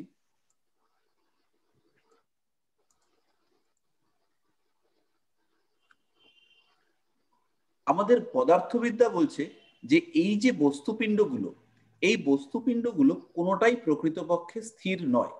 হয়তো দেখা যেতে পারে যে একজন আরেকজনের এইভাবে ঘুরছে। ধরে নেওয়া যেতে পারে যে এটা সূর্য আর এইটা পৃথিবী, এটা হচ্ছে সূর্য আর এটা হচ্ছে পৃথিবী। তো ধরে নেওয়া যেতে পারে যে আমরা দেখছি পৃথিবী সূর্যের চারদিকে ঘুরছে, পৃথিবী সূর্যের চারদিকে ঘুরছে, কিন্তু বিষয়টা ঠিক নয়। বিষয়টা হলো পৃথিবী এবং সূর্য উভয়ই ঘুরছে, এবং কিরকম ভাবে ঘুরছে, এদের সম্মিলিত ভরকেন্দ্র, এদের যে কম্বাইন্ড সেন্টার অফ মাস বা ভরকেন্দ্র, তার চারপাশে সবাই মিলে ঘুরছে। এবার দেখা গেল যে এই ভরকেন্দ্রটা সূর্যের এত কাছে রয়েছে যে সূর্যের মুভমেন্ট আমরা দেখতেই পাচ্ছি না, তার জন্য সূর্যকে আমাদের মনে হচ্ছে স্থির। তাহলে আমাদের সূর্যকে যে দেখছি আমরা, সূর্যকে স্থির, প্রকৃতপক্ষে সূর্য বা অন্যান্য নক্ষত্র এরা কেউই স্থির নয়, এদের মধ্যে মুভমেন্ট রয়েছে। এটা হলো 1 নম্বর। 2 নম্বর হলো আমরা ছোটবেলায় আরো একটা বিষয় পড়েছি, সেটা হচ্ছে আপেক্ষিক গতি।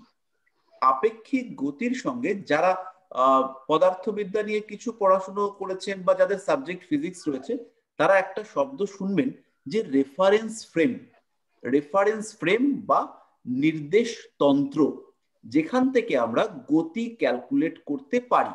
তো সূর্য থেকে যদি আমরা, যেমন আমরা পৃথিবীর গতি ক্যালকুলেট করতে পারি, তেমনি পৃথিবীর সাপেক্ষে পৃথিবীকে রেফারেন্স ফ্রেমের মধ্যবিন্দু ধরে আমরা সূর্যের গতিও ক্যালকুলেট করতে পারি। পৃথিবী সাপেক্ষে নির্দেশতন্ত্র ধরে বাকিদের মুভমেন্ট সেইটা আমরা ক্যালকুলেট করতে পারি, এবং এই ক্যালকুলেশন জিওসেন্ট্রিক অরবিট ধরেই আমাদের জ্যোতিষশাস্ত্রে করা হয়। তবে কিছু কিছু ক্ষেত্রে পাশ্চাত্য জ্যোতিষে সূর্যকে স্থির রেখেও ক্যালকুলেশন করা হয়, কিন্তু আমরা ভেদিক অ্যাস্ট্রোলজিতে পৃথিবীকে কেন্দ্রে রেখে জিওসেন্ট্রিক অরবিটাল সিস্টেমে করতে পারি, এবং এইটার মধ্যে বিজ্ঞানগত বা যৌক্তিক দিক থেকে কোনো ত্রুটি নেই, আমরা করতে পারি। কারণ যে কোনো নির্দেশতন্ত্র, যেমন চাঁদে কেউ যদি থাকে সে চাঁদের রেসপেক্টে পৃথিবীর গতি হিসেব করতে পারে। আমাদের যে ছোটবেলায় ট্রেনের অঙ্ক করেছি সেই ক্ষেত্রে প্যাসেঞ্জারের রেসপেক্টে গাছের গতি বা দাঁড়িয়ে থাকা কোনো মানুষের রেসপেক্টে ট্রেনের গতি, এগুলো আমরা যেরকম হিসেব করেছি এটাও খানিকটা সেই রকম। আমাদের এইটার মধ্যে গ্রামেটিক্যাল কোনো মিস্টেক নেই। যে কোনো বস্তু, যে কোনো বিষয়, তার গতি আমরা যে কোনো রেফারেন্স ফ্রেমের নিরিখে ক্যালকুলেট করতে পারি। শুধু খেয়াল রাখতে হবে এই ক্যালকুলেশনটা যেন পারফেক্ট হয়। আর কোনো প্রশ্ন? Thank you sir, thank you, thank you. পরিষ্কার? একদম clear, clear sir, thank you sir. ঠিক আছে স্যার, আর একটা নেক্সট কোশ্চেন ছিল। হ্যাঁ বলুন। আপনি বললেন যে আমাদের অগ্নি, পৃথ্বী, বায়ু, জল এবং আকাশ, আকাশটা ছেড়ে দিলাম, আকাশটা সবার ক্ষেত্রে সমান, সে যেখানেই যে দাঁড়াক, সে আমেরিকাতে দাঁড়াক আর ইন্ডিয়াতে দাঁড়াক, সবার ক্ষেত্রে সমান, ছেড়ে দিলাম। পরেরটায় আসছি আমি, যেটা আপনি বললেন চর, স্থির, দত্তক, এই তিনটে সম্বন্ধে স্যার একটু ডিটেলসটা বলবেন। কেন চর ভাগ করা হয়েছে, কেন স্থির ভাগ করা হয়েছে, কেন দত্তক ভাগ করা হয়েছে? আচ্ছা ঠিক আছে স্যার, ঠিক আছে। এক্স্যাক্টলি এটা আমার প্রশ্ন স্যার, এটা আমার প্রশ্ন। তুই আর প্রশ্ন করিস না, তুই চুপ করে শোন। তো এইবার আমাদের শক্তি, যেটা আমরা কেমিস্ট্রি বা ফিজিক্সে পড়ি, সেখানে 8 রকম শক্তি আছে। ওই পারমাণবিক শক্তি, বিদ্যুৎ শক্তি, তাপ শক্তি, তড়িৎ শক্তি, এরকম 8 রকম শক্তি রয়েছে। কিন্তু বৈদিক মুনিরা তারা এই শক্তিকে 3টে ভাগে ভাগ করেছেন। কেন তারা 3 ভাগে ভাগ করেছেন এর প্রকৃত লজিক এটা আমাদের জানা নেই। মানে আপনার, আমার বা আপনি যতই চেষ্টা করুন এইটা জানতে আমরা পারবো না, বা বেশ কিছু বিষয় আমরা তার উত্তর জ্যোতিষে পাবো না। কিন্তু কিভাবে ভাগ করেছেন সেইটা আমরা বলতে পারি। চর মানে হচ্ছে যে শক্তির প্রকাশ উন্মুক্ত, যে শক্তিকে আমরা সরাসরি আইডেন্টিফাই করতে পারি, যে শক্তি একদম প্রকাশিত, সেইটা হচ্ছে চর। স্থির শক্তি হচ্ছে যে শক্তি নিজের দ্বারা নিয়ন্ত্রিত, যে শক্তি পুরোপুরি কম্প্যাক্ট কন্ডিশনে রয়েছে, যাকে বাইরে থেকে, যার প্রকাশকে আমরা আইডেন্টিফাই করতে পারি না। বলা যেতে পারে যে পারমাণবিক শক্তি, যেটা একটা পরমাণুর মধ্যে যে ওই পরিমাণ শক্তি থাকতে পারে, এটা আমরা আইডেন্টিফাই করতে পারি না। যেমন দুটো হাইড্রোজেন পরমাণুকে যদি জোড়া হয় তাহলে হাইড্রোজেন বম তৈরি হয়। তাহলে এই যে নিহিত শক্তি, যেটা আভ্যন্তরীণ শক্তি, যার প্রকাশ কম, বা যেটা কন্ট্রোলড কন্ডিশনে বিলং করে, সেই শক্তিটা হচ্ছে স্থির। আর একটা হচ্ছে ডুয়াল বা দত্তক, যাকে আমরা কখনো স্থির অবস্থায় দেখতে পাই, যাকে আমরা কখনো চর বা মুভিং অবস্থাতেও পাই।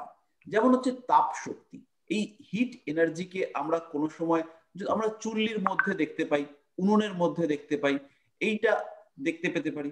কোনো কোনো সময় আমরা দেখতে পাই ইট ভাটার আগুন, যেটা চাপা অবস্থায় রয়েছে ভেতরে, আবার সেটাকেই আমরা দেখতে পাই আগ্নেয়গিরির আগুন। শক্তি, একে আমরা যখনই দেখি না কেন এটা কিন্তু একটা মুভিং কন্ডিশনে রয়েছে। বিদ্যুৎ শক্তি কিন্তু সবসময় একটা চর কন্ডিশনে থাকে, যদিও স্থির তড়িৎ রয়েছে, কিন্তু যখনই সে কোনো কন্ডাক্টর পায় তখনই সে কিন্তু মুভ করতে শুরু করে। সেখানে সবসময় একটা ফ্লো দেখতে পাওয়া যায়। তো এই পুরো সমস্ত শক্তির প্রকাশকে আমাদের ঋষিরা তারা 3টে ভাগে ভাগ করেছেন, এবং এর দ্বারাই আমরা আমাদের সমস্ত ঘটনাগুলোকে ব্যাখ্যা করতে পারবো। যে চর, স্থির, দত্ত, একটা হচ্ছে গিয়ে মুক্ত, একটা আবদ্ধ, আর একটা মাঝামাঝি। এই হলো আমাদের সিস্টেম। এগোবো পরবর্তী পর্যায়ে? আপনি এগোন স্যার, কিন্তু এটা টাফ ব্যাপার আছে। ঠিক আছে, পরে নয় আবার আলোচনা করবো। বলুন না। না, ব্যাপারটা হচ্ছে দেখুন, 12টা রাশি এই 3টে জিনিসের উপরে বেস করে চলছে। এক্স্যাক্টলি তাই। ধরুন আপনার 12টা রাশির মধ্যে আপনার 4টে জিনিস আছে, পঞ্চতত্ত্বের মধ্যে যে 4টে তত্ত্ব সেটা রয়েছে, প্লাস আপনি বললেন যে শক্তি, যেমন চর, স্থির, দত্তক, এই 3টের মধ্যে 12টা রাশিকে ভাগ করা হয়েছে। কিন্তু এটার ব্যাপারটা কি হচ্ছে, এটা হচ্ছে ম্যান টু ম্যান ভ্যারি করবে। যেমন ধরুন মেষ, কর্কট, তুলা, মকর, 4টেই মানুষ তারা হচ্ছে চর রাশির। আবার ধরুন বৃষ, সিংহ, বৃশ্চিক, কুম্ভ, 4টে মানুষ তারা স্থির রাশি। আবার মিথুন, কন্যা, ধনু, মীন তারা দত্তক রাশি। কিন্তু এটা ভ্যারি করবে স্যার। আগে চলতে চলতে কোশ্চেন করবো, তখন জেনে নেবো স্যার। আজকে চলুন স্যার। প্রত্যেকটা মানুষ আলাদা, এবং কিভাবে আলাদা এটাও আমি দেখাবো। ঠিক আছে স্যার, ঠিক আছে। আচ্ছা, তাহলে আমরা রাশি সম্পর্কে খানিকটা বুঝতে পারলাম, মানে মোটামুটি আমরা বুঝলাম। আর এইবার হলো গিয়ে আমরা দুটো জায়গা আলোচনা করব। একটা হচ্ছে 12টা রাশির ক্যারেক্টার, আর একটা হচ্ছে লগ্ন। তো লগ্ন সম্পর্কে আমাদের কোনো প্রশ্ন, কারোর কোনো ধারণা?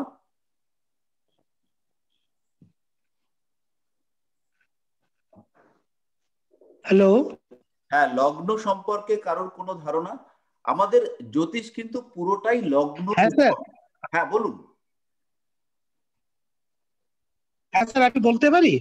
হ্যাঁ নিশ্চয়ই। হ্যাঁ, লগ্ন হচ্ছে যে কোনো মানুষ বা জাতক বা জাতিকা যখন জন্মগ্রহণ করে, ঠিক সেই সময় পূর্ব দিগন্তে আমাদের 12টা যে রাশি, তার মধ্যে যেটি অবস্থিত হয়, যেটি সূচিত হয়, সেটাই তার জন্ম লগ্ন। একদম পারফেক্ট। ব্যাপারটাকে একটুখানি বোঝাই। আমাদের যখন জন্ম হচ্ছে, তখন আমি যেখান থেকে, আমি ধরে নিচ্ছি কলকাতায় আছি, একটু ছবিটা এঁকে নিই।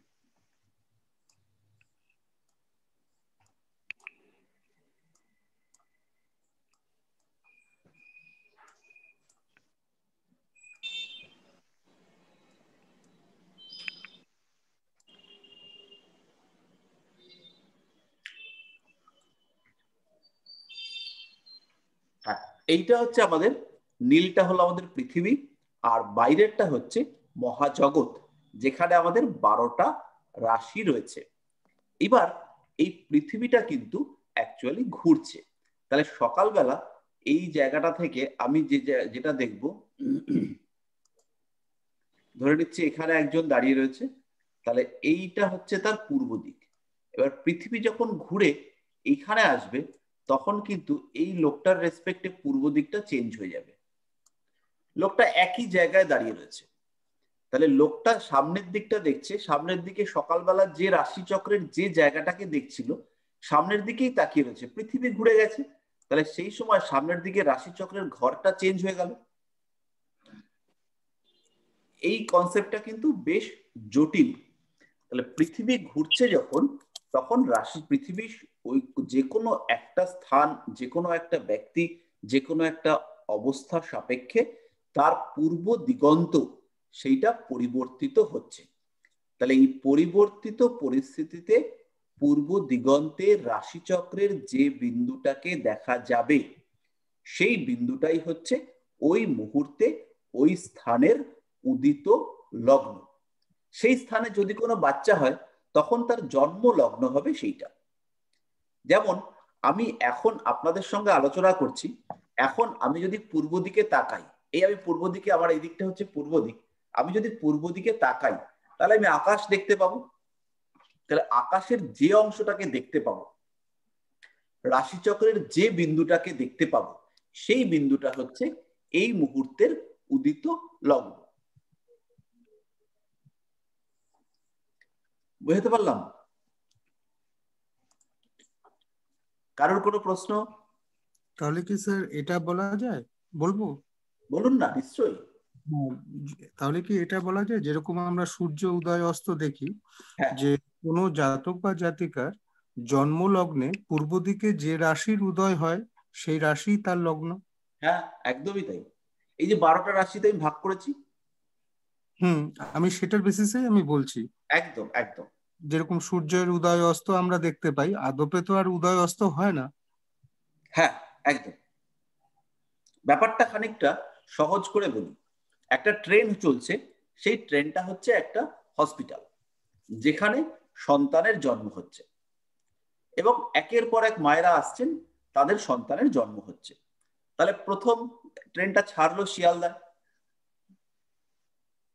শিয়ালদা থেকে বেরিয়ে উল্টোডাঙা আসলো 20 মিনিট পরে।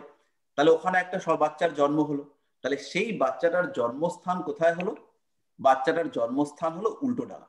সে কিন্তু ট্রেনেই আছে। আরো 15 মিনিট পরে ট্রেনটা এসে পৌঁছলো বিরাটি, আরেকটা বাচ্চার জন্ম হলো। এর জন্মস্থান কি হলো? বিরাটি। ট্রেন কিন্তু ওটাই, সেই পৃথিবী। ট্রেনটাকে পৃথিবীর সঙ্গে কম্পেয়ার করুন, আর প্ল্যাটফর্ম গুলো হচ্ছে আমাদের রাশি। তাহলে ট্রেন চলছে, ট্রেন মুভ করতে করতে এরপরে চলে গেল বারাসাত, আরেকজন বাচ্চা, তার জন্ম হলো বারাসাতে, জন্মস্থান বারাসাত। তো এই যে পৃথিবীটা ঘুরছে, পৃথিবীটা যে ঘুরছে, এক একটা সময় রাশিচক্রের এক একটা অংশ পৃথিবীর একটা নির্দিষ্ট স্থানের সামনে আসছে। যেমন আমি কলকাতা থেকে দেখছি, আমি সবসময় পূর্ব দিকে তাকাবো, আমি এইভাবে দাঁড়াবো, তারই পূর্ব দিকে আমার দৃষ্টি। তাহলে পূর্ব দিকে রাশিচক্রের যে অংশটাকে দেখব, সেই অংশটাই হচ্ছে আমার লগ্ন। যে রাশিকে দেখব সেটাই হচ্ছে আমার জন্ম লগ্ন। যদি আমার জন্ম লগ্ন কর্কট, তাহলে আমি জন্মের সময় পূর্ব দিকে তাকিয়ে যেখানে দেখেছিলাম, যে দিকটা পড়েছিল সেই দিকটা ছিল কর্কট রাশি। পরিষ্কার? তাহলে এই জায়গাটাতে জন্ম স্প্যান কত এক একটা লগ্ন? টাইম হ্যাঁ, টাইম স্প্যান হচ্ছে 2 ঘন্টা approximately. Okay, thank you. Time স্প্যানটা হচ্ছে 2 ঘন্টা। এইবার আমি সারা দিনের মধ্যে 12টা লগ্ন পাচ্ছি। তাহলে আমরা জিজ্ঞেস করেছিলাম যে আমাদের রাশিচক্রে আমরা যে জন্ম কুণ্ডলী বানাবো, সেইখানে পৃথিবী বাদ দিয়ে সবকটাই রয়েছে। কিন্তু বেসিক্যালি যত গণনা আমরা করব, টোটালটাই করব পৃথিবীর অবস্থানের ভিত্তিতে। এবং যখন আমরা লগ্ন নির্ণয় করব, পৃথিবীর একটা নির্দিষ্ট জায়গা সেটাকেও স্পেসিফাই করব, করে লগ্ন নির্ণয় করব। কলকাতার লগ্ন আর আমেরিকার লগ্ন বা বাংলাদেশের লগ্ন সেগুলো কিন্তু এক হবে না। তাহলে রাশিচক্রে যদি কেউ বলেন যে পৃথিবীর গুরুত্ব নেই, তাহলে তার উত্তর হচ্ছে পৃথিবীর ভীষণ রকম গুরুত্ব রয়েছে, এবং পৃথিবীর ওই স্থানটার রাশিচক্রের সাপেক্ষে ওই মুহূর্তে বা কোনো সন্তানের জন্ম মুহূর্তে অবস্থানের নিরিখেই নির্ধারিত হবে তার জন্ম লগ্ন। তাহলে আমাদের লগ্ন ব্যাপারটা ক্লিয়ার হলো? তাহলে এবার লগ্ন কোনো একটা রাশিতে পড়লো, সেই জায়গাটা থেকে আমাদের 12টা ঘর রয়েছে। তাহলে ধরে নিচ্ছি কারোর মেষ লগ্ন, তাহলে এইখানে তার জন্ম হলো। তাহলে বাকি যে 12টা ঘর, এই 12টা ঘরকেই আমরা সহজ সরল বুদ্ধিতে বলি 12টা ভাব। তো ভাবের কনসেপ্ট আমরা পরের দিন করব। আজকে আমরা 12টা রাশির খানিকটা ডিটেইল আলোচনা করব। পার্থপ্রতিম বাবু এক্সপেক্টেড আমি আপনার প্রশ্নের উত্তর এবার দিতে পারবো। তাহলে সবার আগে আমরা একটা রাশি চক্র বানাই।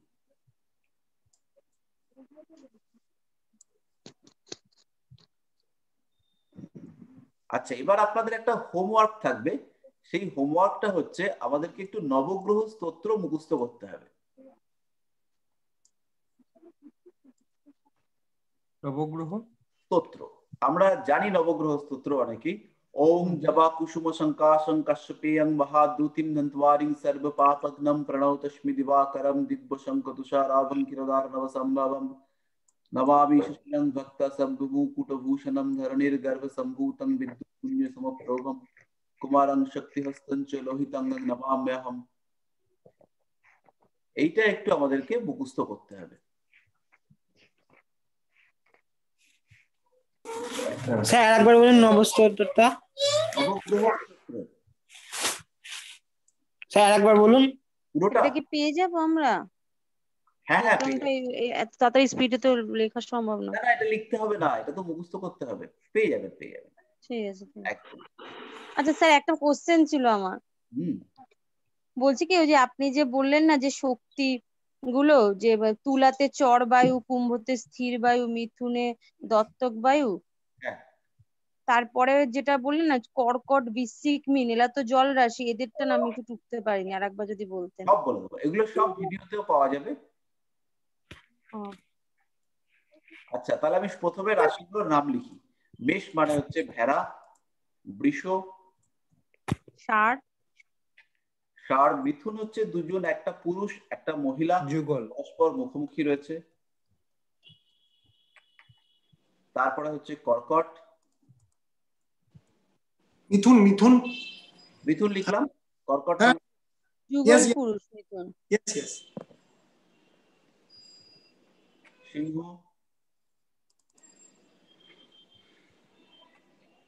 তুলা,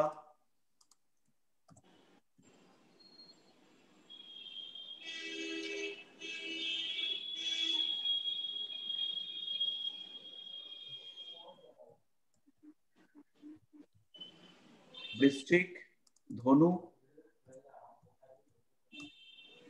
মকর,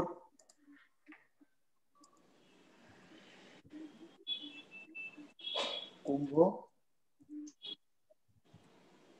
আর হচ্ছে মীন। আচ্ছা, এবার এর মধ্যে হচ্ছে আমাদের চর, স্থির, দত্তক। চর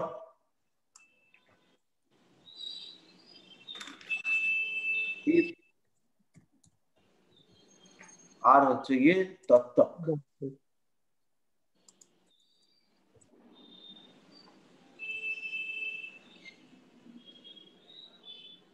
তাহলে সবকটা বসিয়ে দিই।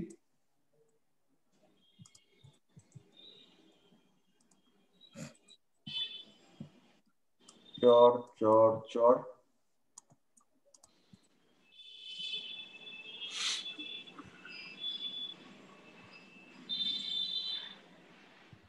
আর দত্তক গুলো বসিয়ে দিই।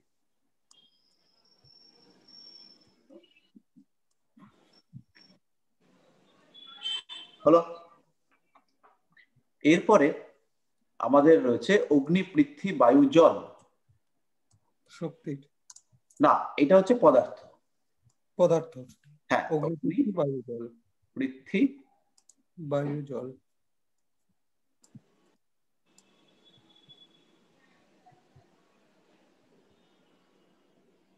কালারটা চেঞ্জ করে দিন স্যার। কালার চেঞ্জ করে দেবো? হ্যাঁ, পৃথ্বী, বায়ু, জলের কালারটা চেঞ্জ করে দিন, তাহলে হয়ে যাবে। অগ্নি,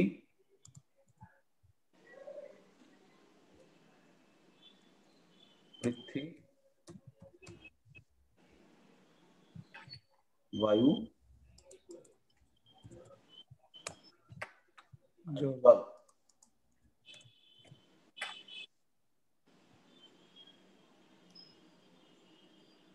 তাহলে এটাকে লিখে দিই। তিনটে আমাদের অগ্নি রয়েছে, অগ্নিগুলোকে দিদি। তারপরে পৃথ্বী, পরপর অগ্নি, পৃথ্বী, বায়ু, জল, অগ্নি, পৃথ্বী, বায়ু, জল, এরকমই।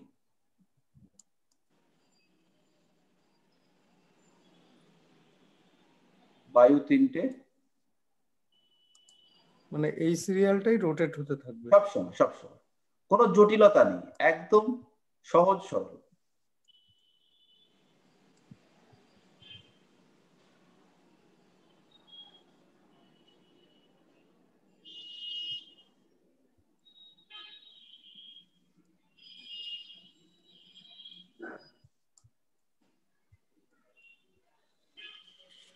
জল। তাহলে আমরা পেয়ে গেলাম তিনটে জিনিস। একটা হচ্ছে গিয়ে রাশির নাম, আর একটা হচ্ছে গিয়ে রাশির প্রকৃতি, আর একটা হচ্ছে গিয়ে শক্তির প্রকাশ। এর সঙ্গে সঙ্গে আমরা আরো কিছু জিনিস পাই, এটা হলো অধিপতি গ্রহ। প্রত্যেকটা রাশির অধিপতি গ্রহ আলাদা আলাদা, এটাও একটু লিখে দিই। আমাদের শুরু করি আমরা এইখান থেকে, সিংহ থেকে। এখানে হচ্ছে অধিপতি সান,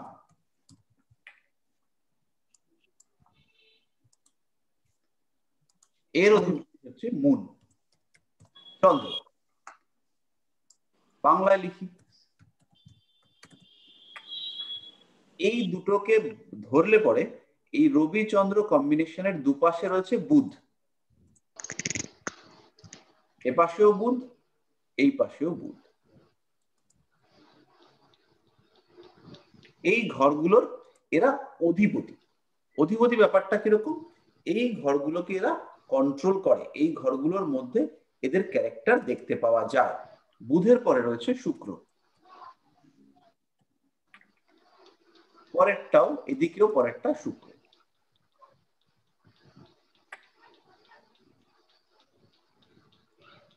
তারপরের দুটো হচ্ছে মঙ্গল,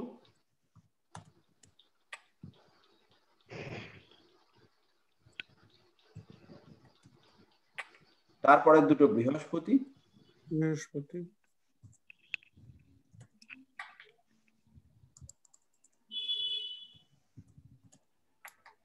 আর তারপরে দুটো হচ্ছে শনি। কমপ্লিট।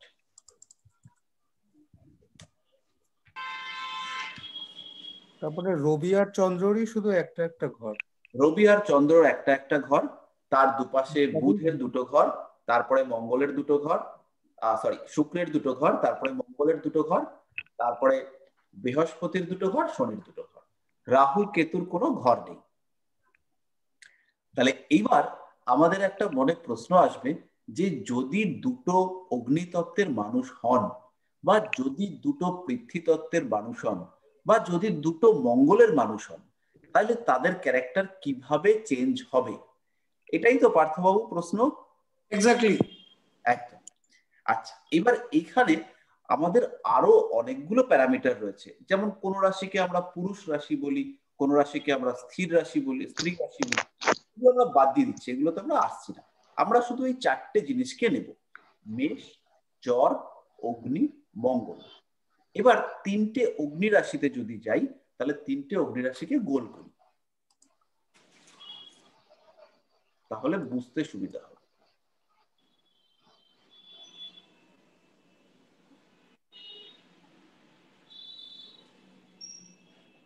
তিনটে অগ্নি রাশি, একটা রাশিতে আমরা পাচ্ছি মঙ্গল গ্রহকে, আর একটা রাশিতে আমরা পাচ্ছি রবিকে, আর একটা রাশিতে আমরা পাচ্ছি বৃহস্পতিকে। আমরা জ্যোতিষের যদি কিছুই না জানি, তাহলেও আমরা জানবো যে রবি হচ্ছে এমন একটা জিনিস যাকে সকালবেলা উঠলেই দেখতে পাওয়া যায়, যার প্রকাশ সবচেয়ে বেশি। মঙ্গল হচ্ছে একটা অ্যাক্টিভিটি ওরিয়েন্টেড প্ল্যানেট, আর বৃহস্পতি মানেই আমাদের জ্ঞান, টাকা পয়সা, এই সমস্ত। তাহলে এই জায়গাটাতে আমরা তিনটেকে সেপারেট করতে পারি প্রথম কোয়ালিটি দিয়ে। মঙ্গল যার মেষ, তার মেইন কোয়ালিটি হচ্ছে অ্যাক্টিভিটি। সিংহ যার, তার কোয়ালিটি হচ্ছে লিডারশিপ। ধনু যার, তার কোয়ালিটি হচ্ছে নলেজ। বৃহস্পতির কোয়ালিটি হচ্ছে নলেজ এন্ড উইজডম। তাহলে এই একটা প্রথম সেপারেট করলাম তিনজন। এবার তিনজনের রেসপন্সিবিলিটি লেভেলকে দেখব। একটা হচ্ছে রবি, আমরা ছোটবেলা থেকে পড়েছি সূর্যই সকল শক্তির উৎস। তাহলে সিংহ রাশির রেসপন্সিবিলিটি লেভেল সেইটা হচ্ছে সবচেয়ে বেশি। তারপরে বৃহস্পতি, তার রেসপন্সিবিলিটি লেভেল। এবং মঙ্গল, সে হচ্ছে গিয়ে চঞ্চল, মানে ওই রাশিটা হচ্ছে চর রাশি, সবসময় মুভ করছে। ওর মেন্টালিটিও ফিকল, যে এখন রাগ করে আছে, আধ ঘন্টা পরে যে সেই রাগটা থাকবে তার কোনো ব্যাপার নেই। তাহলে রেসপন্সিবিলিটি লেভেল মেষ রাশির ক্ষেত্রে আরো খানিকটা কমবে। এবার হচ্ছে গিয়ে পারফরমেন্স, কতটা সে লোড নিতে পারবে, কতটা সে কাজ করবে, কতটা সে ধৈর্যশীল। মেষের ধৈর্য কম, সিংহের ধৈর্য বেশি, ধনুর ধৈর্য মাঝারি। এবার তিনটে প্রাণীতে আসি। একটা হচ্ছে ভেড়া, একটা হচ্ছে সিংহ আর একটা হচ্ছে ধনু।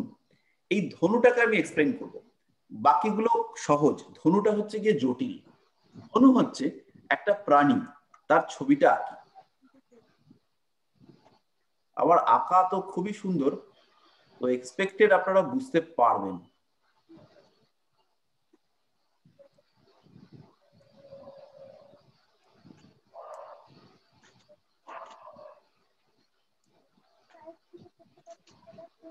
বোঝা যাচ্ছে? একদম দারুণ স্যার। স্যার দারুণ হয়েছে ছবিটা। Thank you. তো এই ক্ষেত্রে এটা এটা হচ্ছে গিয়ে মানে নাক্ষত্রিক ইমেজ। নক্ষত্রদের আমরা এইভাবেই দেখতে পাই, এভাবেই জুড়তে হয়। তো প্রথম জিনিস দেখুন, একদম গোড়া থেকে শুরু করছি। পা, আমার দুটো পা, আমি মানুষ, আমার দুটো পা, এর চারটে পা। একটা মানুষ যতটা ব্যালেন্সড, তার থেকে একটা জন্তু যার চারটে পা সে অনেক বেশি ব্যালেন্সড, কারণ সে তো চারটে পা, সে পড়ে যাবে না। চারটে পা মানে কচ্ছপের পা নয়, চারটে পা হচ্ছে ঘোড়ার পা। তার মধ্যে ধনুরাশির মধ্যে কি আসছে? গতি আসছে, মুভমেন্ট, তার মধ্যে স্পিড আছে। চারটে পা ঘোড়ার পা হলেও মাথাটা ঘোড়ার মাথা নয়, মাথাটা হচ্ছে মানুষের মাথা, তাই তো? তাহলে মাথাটা মানুষের হওয়ার সঙ্গে সঙ্গে তার মধ্যে বুদ্ধি, ডিসিশন নেওয়ার ক্ষমতা, চিন্তা, স্মৃতি, সমস্ত কিছু উঠল। এবার তাতেই কমপ্লিট হয়নি, তারপরে চলে এসছে হাতের ধনুকটা। হাতে একটা ধনুক আছে, একটা তীর আছে, মানে সে যুদ্ধ করবার জন্য প্রস্তুত, তার মানে সে যুদ্ধের জন্য তৈরি, কিন্তু সে তীরটা ছাড়েনি। তার মানে তার মধ্যে কন্ট্রোল আছে, সে ওয়েট করতে জানে, এবং সে ওয়েট করছে কখন তীরটা ছাড়বার প্রয়োজন হবে। অর্থাৎ ধনুরাশির মানুষ সে ওয়েট করে কখন শেষ তীরটা সে ত্যাগ করবে। তাহলে এই যে ধনুরাশির ক্যারেক্টার, এই প্রাণীটার ক্যারেক্টার, এই ক্যারেক্টার কিন্তু আপনি মেষ বা সিংহের মধ্যে পাবেন না। মেষের অ্যাক্টিভিটি বা সিংহের লিডারশিপ, তার মধ্যে কিন্তু ধনুর এই কোয়ালিটি পাবেন না। বোঝা গেল? ঠিক ঠিক ঠিক স্যার। আচ্ছা, এবার এই শুধুমাত্র তিনটে অগ্নি রাশি এবং তার যে শক্তির প্রকাশ, সেইটা নিয়ে খানিকটা ব্যাখ্যা করি। আপনারা যদি কেউ সিংহ, মেষ বা ধনু রাশির মানুষ থাকেন, তাহলে ইয়ে করবেন, বলবেন। আমি সিংহ। আমি মেষ। বাহ, তাহলে মেষ রাশির মানুষের যে মেন্টালিটি বা মেষ রাশির মানুষের যে ইমোশন, সেই ইমোশনটা হচ্ছে গিয়ে খুব কুইক। ভালোবাসতেও সময় লাগে না, ভালোবাসাকে ত্যাগ করতেও সময় লাগে না। রাগটা হয় যত দ্রুত, রাগটা কমে যায় আরো বেশি দ্রুত। যে কোনো প্রোগ্রাম, যে কোনো অনুষ্ঠান, যে কোনো জায়গাতে গিয়ে এরা নিজেদের অস্তিত্বটাকে প্রমাণ করবার চেষ্টা করেন, গিয়েই সঙ্গে সঙ্গে দায়িত্ব নেওয়ার একটা চেষ্টা করেন, এবং সঙ্গের মানুষজন ভাবে যে এই মানুষটাকে একটা কিছু দায়িত্ব না দিলে পরে খুব জ্বালাবে, তাই জন্য একটা দায়িত্ব চাপিয়ে দিয়ে সুস্থ হয়ে থাকে, এবং সেই মানুষটা কিন্তু সেই কাজটাকে পুরোপুরি 100% লেবার দিয়ে কমপ্লিট করবার চেষ্টা করে। সিংহের ক্ষেত্রে সিংহ কিন্তু কাজ করতে অত বেশি পছন্দ করে না, সিংহ পছন্দ করে লিডারশিপ, তার প্ল্যানিং এ কাজটা হবে। সিংহ সবসময় এই বিষয়টাকে পছন্দ করে। সিংহ কি করবে? যে কাজ করবে অন্য লোক, ক্ষমতা থাকবে আমার। সিংহের ইমোশনাল হচ্ছে খুব ফিক্সড, খুব অনর। যদি কারোর উপর রাগ হলো, তো সেই রাগ সে চেষ্টা করবে সারা জীবন কন্টিনিউ করবার। কোনো একটা বিষয়, কোনো একটা অশান্তি, সে কোনো কম্প্রোমাইজের মধ্যে যাবে না। ব্যবসায় লস হচ্ছে, ব্যবসা সর্বনাশ হয়ে যাচ্ছে, একবার কথা বললে পরে সব ঠিক হয়ে যায়, কিন্তু সিংহ কথা বলবে না। ওই ভাঙবো কিন্তু মচকাবো না, এই অ্যাটিটিউড নিয়ে সিংহ থাকবে। ধনুর ক্ষেত্রে প্রয়োজনে ভাঙবো, প্রয়োজনে মচকাবো, আবার ঘুরে নিজের জায়গাটা ঠিক রাখবো, এই ক্যারেক্টার হচ্ছে। প্রয়োজনে দেখা গেল যে কোনো একটা সিচুয়েশনে শত্রুকে কাছে নিতে হলে শত্রুকে কাছে নিয়ে নেবে, কিন্তু মনে রাখবে যে এ হচ্ছে আমার শত্রু।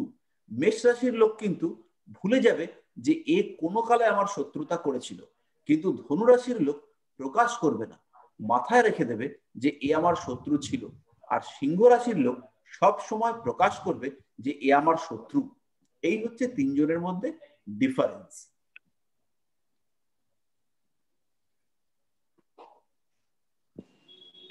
বোঝা গেল? একদম একদম স্যার। আচ্ছা, এইবার কয়েকটা জিনিস বলি। প্রথম হচ্ছে গিয়ে আমরা একটা রাশিতে আসবো, সেটা হচ্ছে বৃষ রাশি। বৃষ রাশিতে আমরা পাচ্ছি শুক্র, আমরা পাচ্ছি বৃষ মানে ষাঁড়, আমরা পাচ্ছি স্থির, আর পাচ্ছি পৃথ্বী। তাহলে শুক্র দেবে পারফেকশন, বৃষ দেবে বল, শক্তি, স্ট্রেংথ, পৃথ্বী তত্ত্ব দেবে দায়িত্ব, শ্রম করবার ক্ষমতা, আর স্থির দেবে প্রতিবাদ না করবার প্রবণতা। এরা রাগী, জেদি, কিন্তু বিরাট প্রতিবাদ করতে পছন্দ করে না। ইন জেনারেল শক্তিশালী, পারফেকশন পছন্দ করে, ভালো খাওয়া দাওয়া, বিলাস, আনন্দ, অনুভূতি এগুলো এদের বেশি। আপনারাও এইভাবে আর কি জাজ করবেন। এবার আমরা চলে আসছি বুধ, বায়ু, মিথুন, দত্তক। বুধ দেবে খানিকটা চাইল্ডিশ বিহেভিয়ার, বুধ দেবে খানিকটা ইম্যাচিউরিটি, ভালো রকম উপস্থিত বুদ্ধি, প্ল্যানিং করবার প্রবণতা। বায়ু তত্ত্ব দেবে খানিকটা মুভমেন্ট, শারীরিক খুব জোরদার স্ট্রেংথের অভাব, একটু এরা শারীরিক দিক থেকে লড়াকু মেন্টালিটির কম হয়। মিথুন, এই জিনিসটা ভীষণ ইম্পর্টেন্ট। মিথুন রাশি আপনারা ছবি দেখবেন, দুটো মানুষ, একটা পুরুষ একটা মেয়ে, কি ইন্ডিকেট করে যে দুজনের চিন্তাধারা, দুজনের প্রকৃতি সম্পূর্ণ পৃথক, কিন্তু তারা একজন আরেকজনের মুখোমুখি রয়েছে। বিপরীত চিন্তাধারা হওয়া সত্ত্বেও একজন আরেকজনকে স্পেস দিয়েছে। ফলে মিথুন রাশি হচ্ছে অ্যাডজাস্টমেন্টের রাশি। মিথুন রাশি ভীষণ রকম অ্যাডজাস্টমেন্ট ইন্ডিকেট করে। দত্তক মানে হলো ডুয়াল বিহেভিয়ার, চিন্তা ভাবনা, মতামত, প্ল্যানিং, ধ্যান, ধারণা, ডিসিশন, সব জায়গায় একটা ডুয়ালিটি খুঁজে পাওয়া যাবে। পরিষ্কার? আরেকবার একটু, আসলে মাঝে মাঝে ভিডিওটা না আটকে যাচ্ছে, সেই কারণে বেশ কিছু কিছু শব্দ বা কিছু কিছু বাক্য মানে আমি পুরোটা একবার বলার চেষ্টা করি। পুরোটা না না, পুরোটা দরকার নেই, শেষের একদম শেষের অংশটুকু। দত্তক যে ব্যাপারটা, দত্তক মানে ব্যাপারটা হলো ডুয়াল। এদের চিন্তা ভাবনা, পরিকল্পনা, বুদ্ধি, কথাবার্তা, সমস্ত কিছুর মধ্যে একটা দ্বিচারিতা থাকবে। অর্থাৎ এখন একটা কথা বললো, পরে যে এক্স্যাক্টলি সেই কথাটাই বলবে এরকম সবসময় হবে না। ইন জেনারেল একটা ছেলে মানুষই ভাব থাকবে, বুঝে চাইল্ডিশ বিচার থাকবে, সারল্য থাকবে, এই সমস্ত নিয়ে হবে মিথুন রাশি। হ্যাঁ বলুন স্যার। বলছি এগুলো ভিডিওতে থাকবে? এইটা তো ভিডিওতে আছে, আর এটাও তো রেকর্ডিং থাকবে। এটা তো রেকর্ডিং পাঠাবো একটু পরে। ঠিক আছে, ওকে ওকে স্যার, ওকে। আচ্ছা, এরপরে আমাদের আসবে কর্কট রাশি। কর্কট রাশির মধ্যে জল তত্ত্ব আছে। যেখানেই জল তত্ত্ব সেখানে ইমোশন বাড়বে। চর রাশি, ফলে ফ্ল্যাকচুয়েটিং মাইন্ড, চন্দ্র দ্বারা প্রভাবিত, ফলে এখানে একটা মনের রিলেশনশিপ, মাইন্ড, এই জায়গাটাতে ভীষণ ইমোশন কাজ করবে। কর্কটের মধ্যে যে অনেকগুলো দ্বারা, তারপর এরকম আঁকড়ে ধরার প্রবণতা, এরা যে কোনো বিষয়কে আঁকড়ে ধরতে ভালোবাসে, যে কোনো বিষয়কে মন দিয়ে আঁকড়ে ধরে।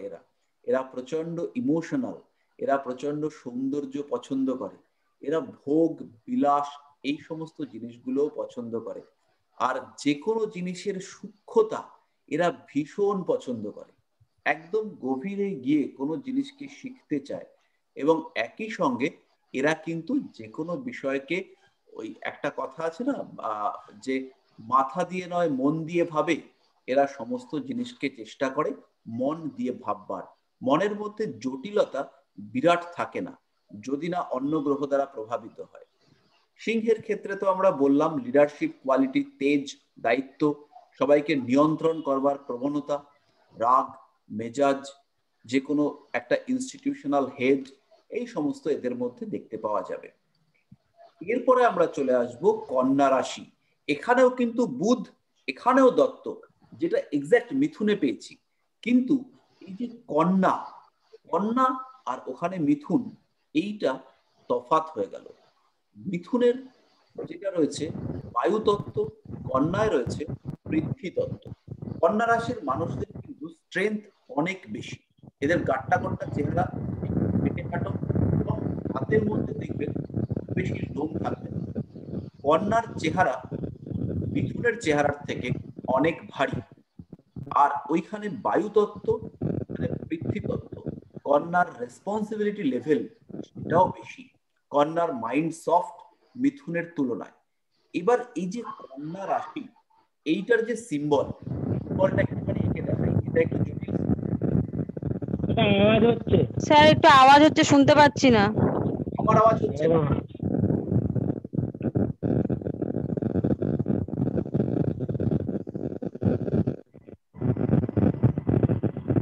আমি সবাইকে কিছু শুনতে পাচ্ছি না। আমি তো বলছিও না কিছু। এক মিনিট।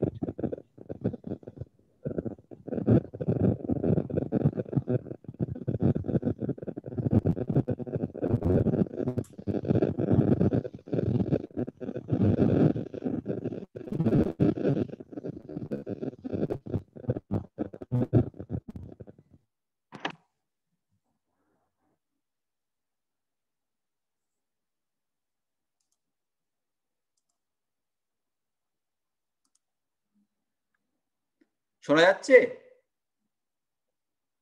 হ্যাঁ স্যার, শোনা যাচ্ছে। ঠিক আছে।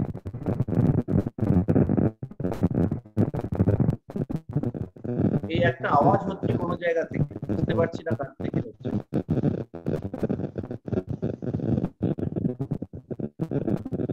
স্যার একটু জোরে বলুন। হ্যাঁ, তো আমাদের এখানে কন্যা রাশির সিম্বল হচ্ছে একটা নৌকো, নৌকোর উপরে একটা মেয়ে, সেই মেয়েটা, তার এক হাতে একটা লণ্ঠন রয়েছে, আর এক হাতে রয়েছে খানিকটা শস্যের ছড়া, এক ছড়া শস্য। তো এই কন্যা রাশির সিম্বলটার মধ্যে প্রচুর ইন্ডিকেশন রয়েছে। প্রথম যেটা রয়েছে, এটা হচ্ছে স্ত্রী প্রকৃতির রাশি, ফিমেল ক্যারেক্টারিস্টিক্স এখানে প্রকট। এখানে কিন্তু আমরা দেখতে পাবো যে নারী সুলভ আচরণ এখানে রয়েছে। দ্বিতীয়ত কি রয়েছে, লাইট, কোনো জিনিসকে প্রকাশ করবার ক্ষমতা, কোনো জিনিসকে, কোনো নতুন জিনিস আবিষ্কারের প্রবণতা। নেক্সট হচ্ছে গিয়ে এর কাছে শস্য রয়েছে, ফলে এই রাশিটা ইন্ডিকেট করে উৎপাদন।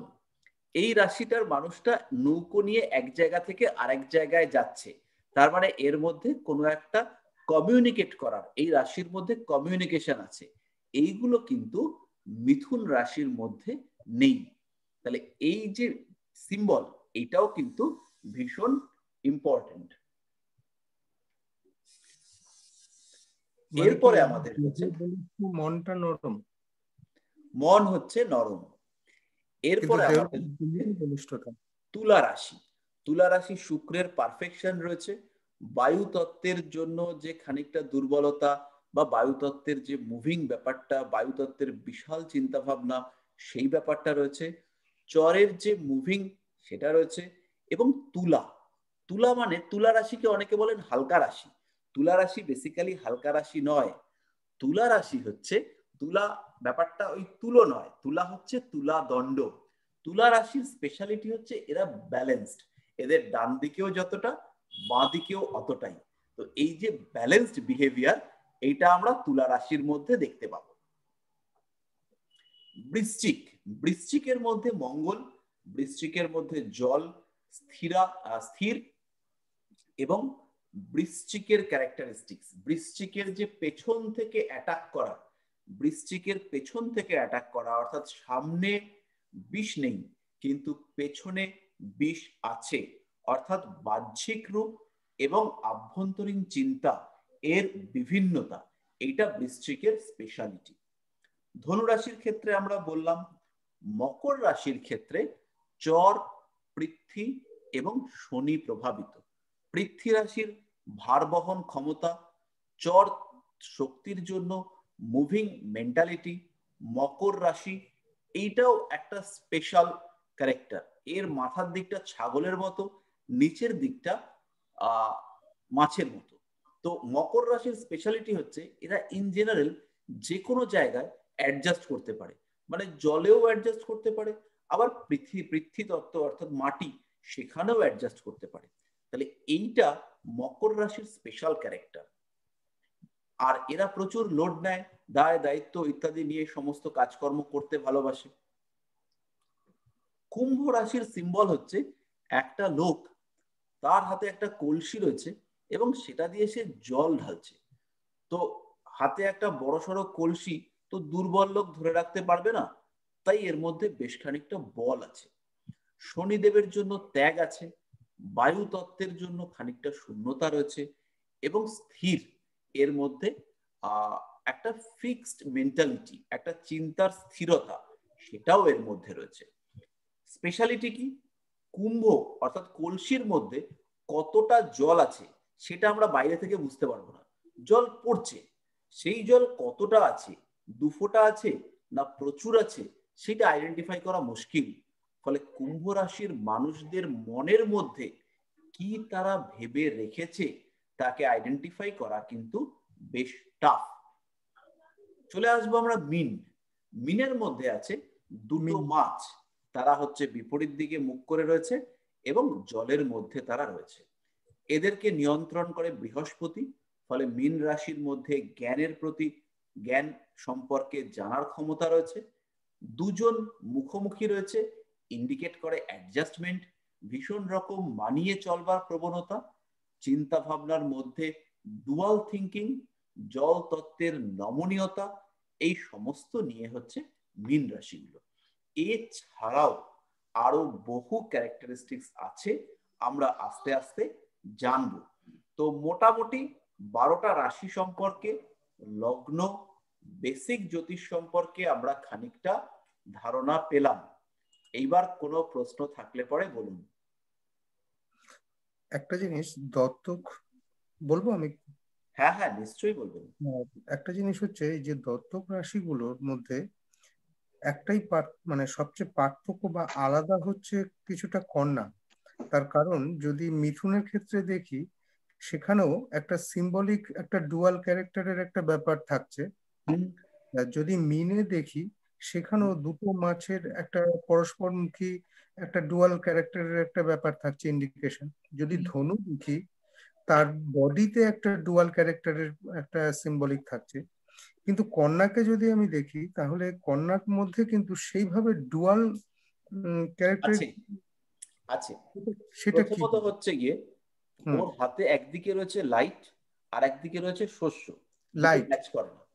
ও রয়েছে জলের উপর কিন্তু ওর হাতে রয়েছে শস্যের ছড়া, তো জলের মধ্য থেকে শস্যটাকে উৎপাদন করেনি।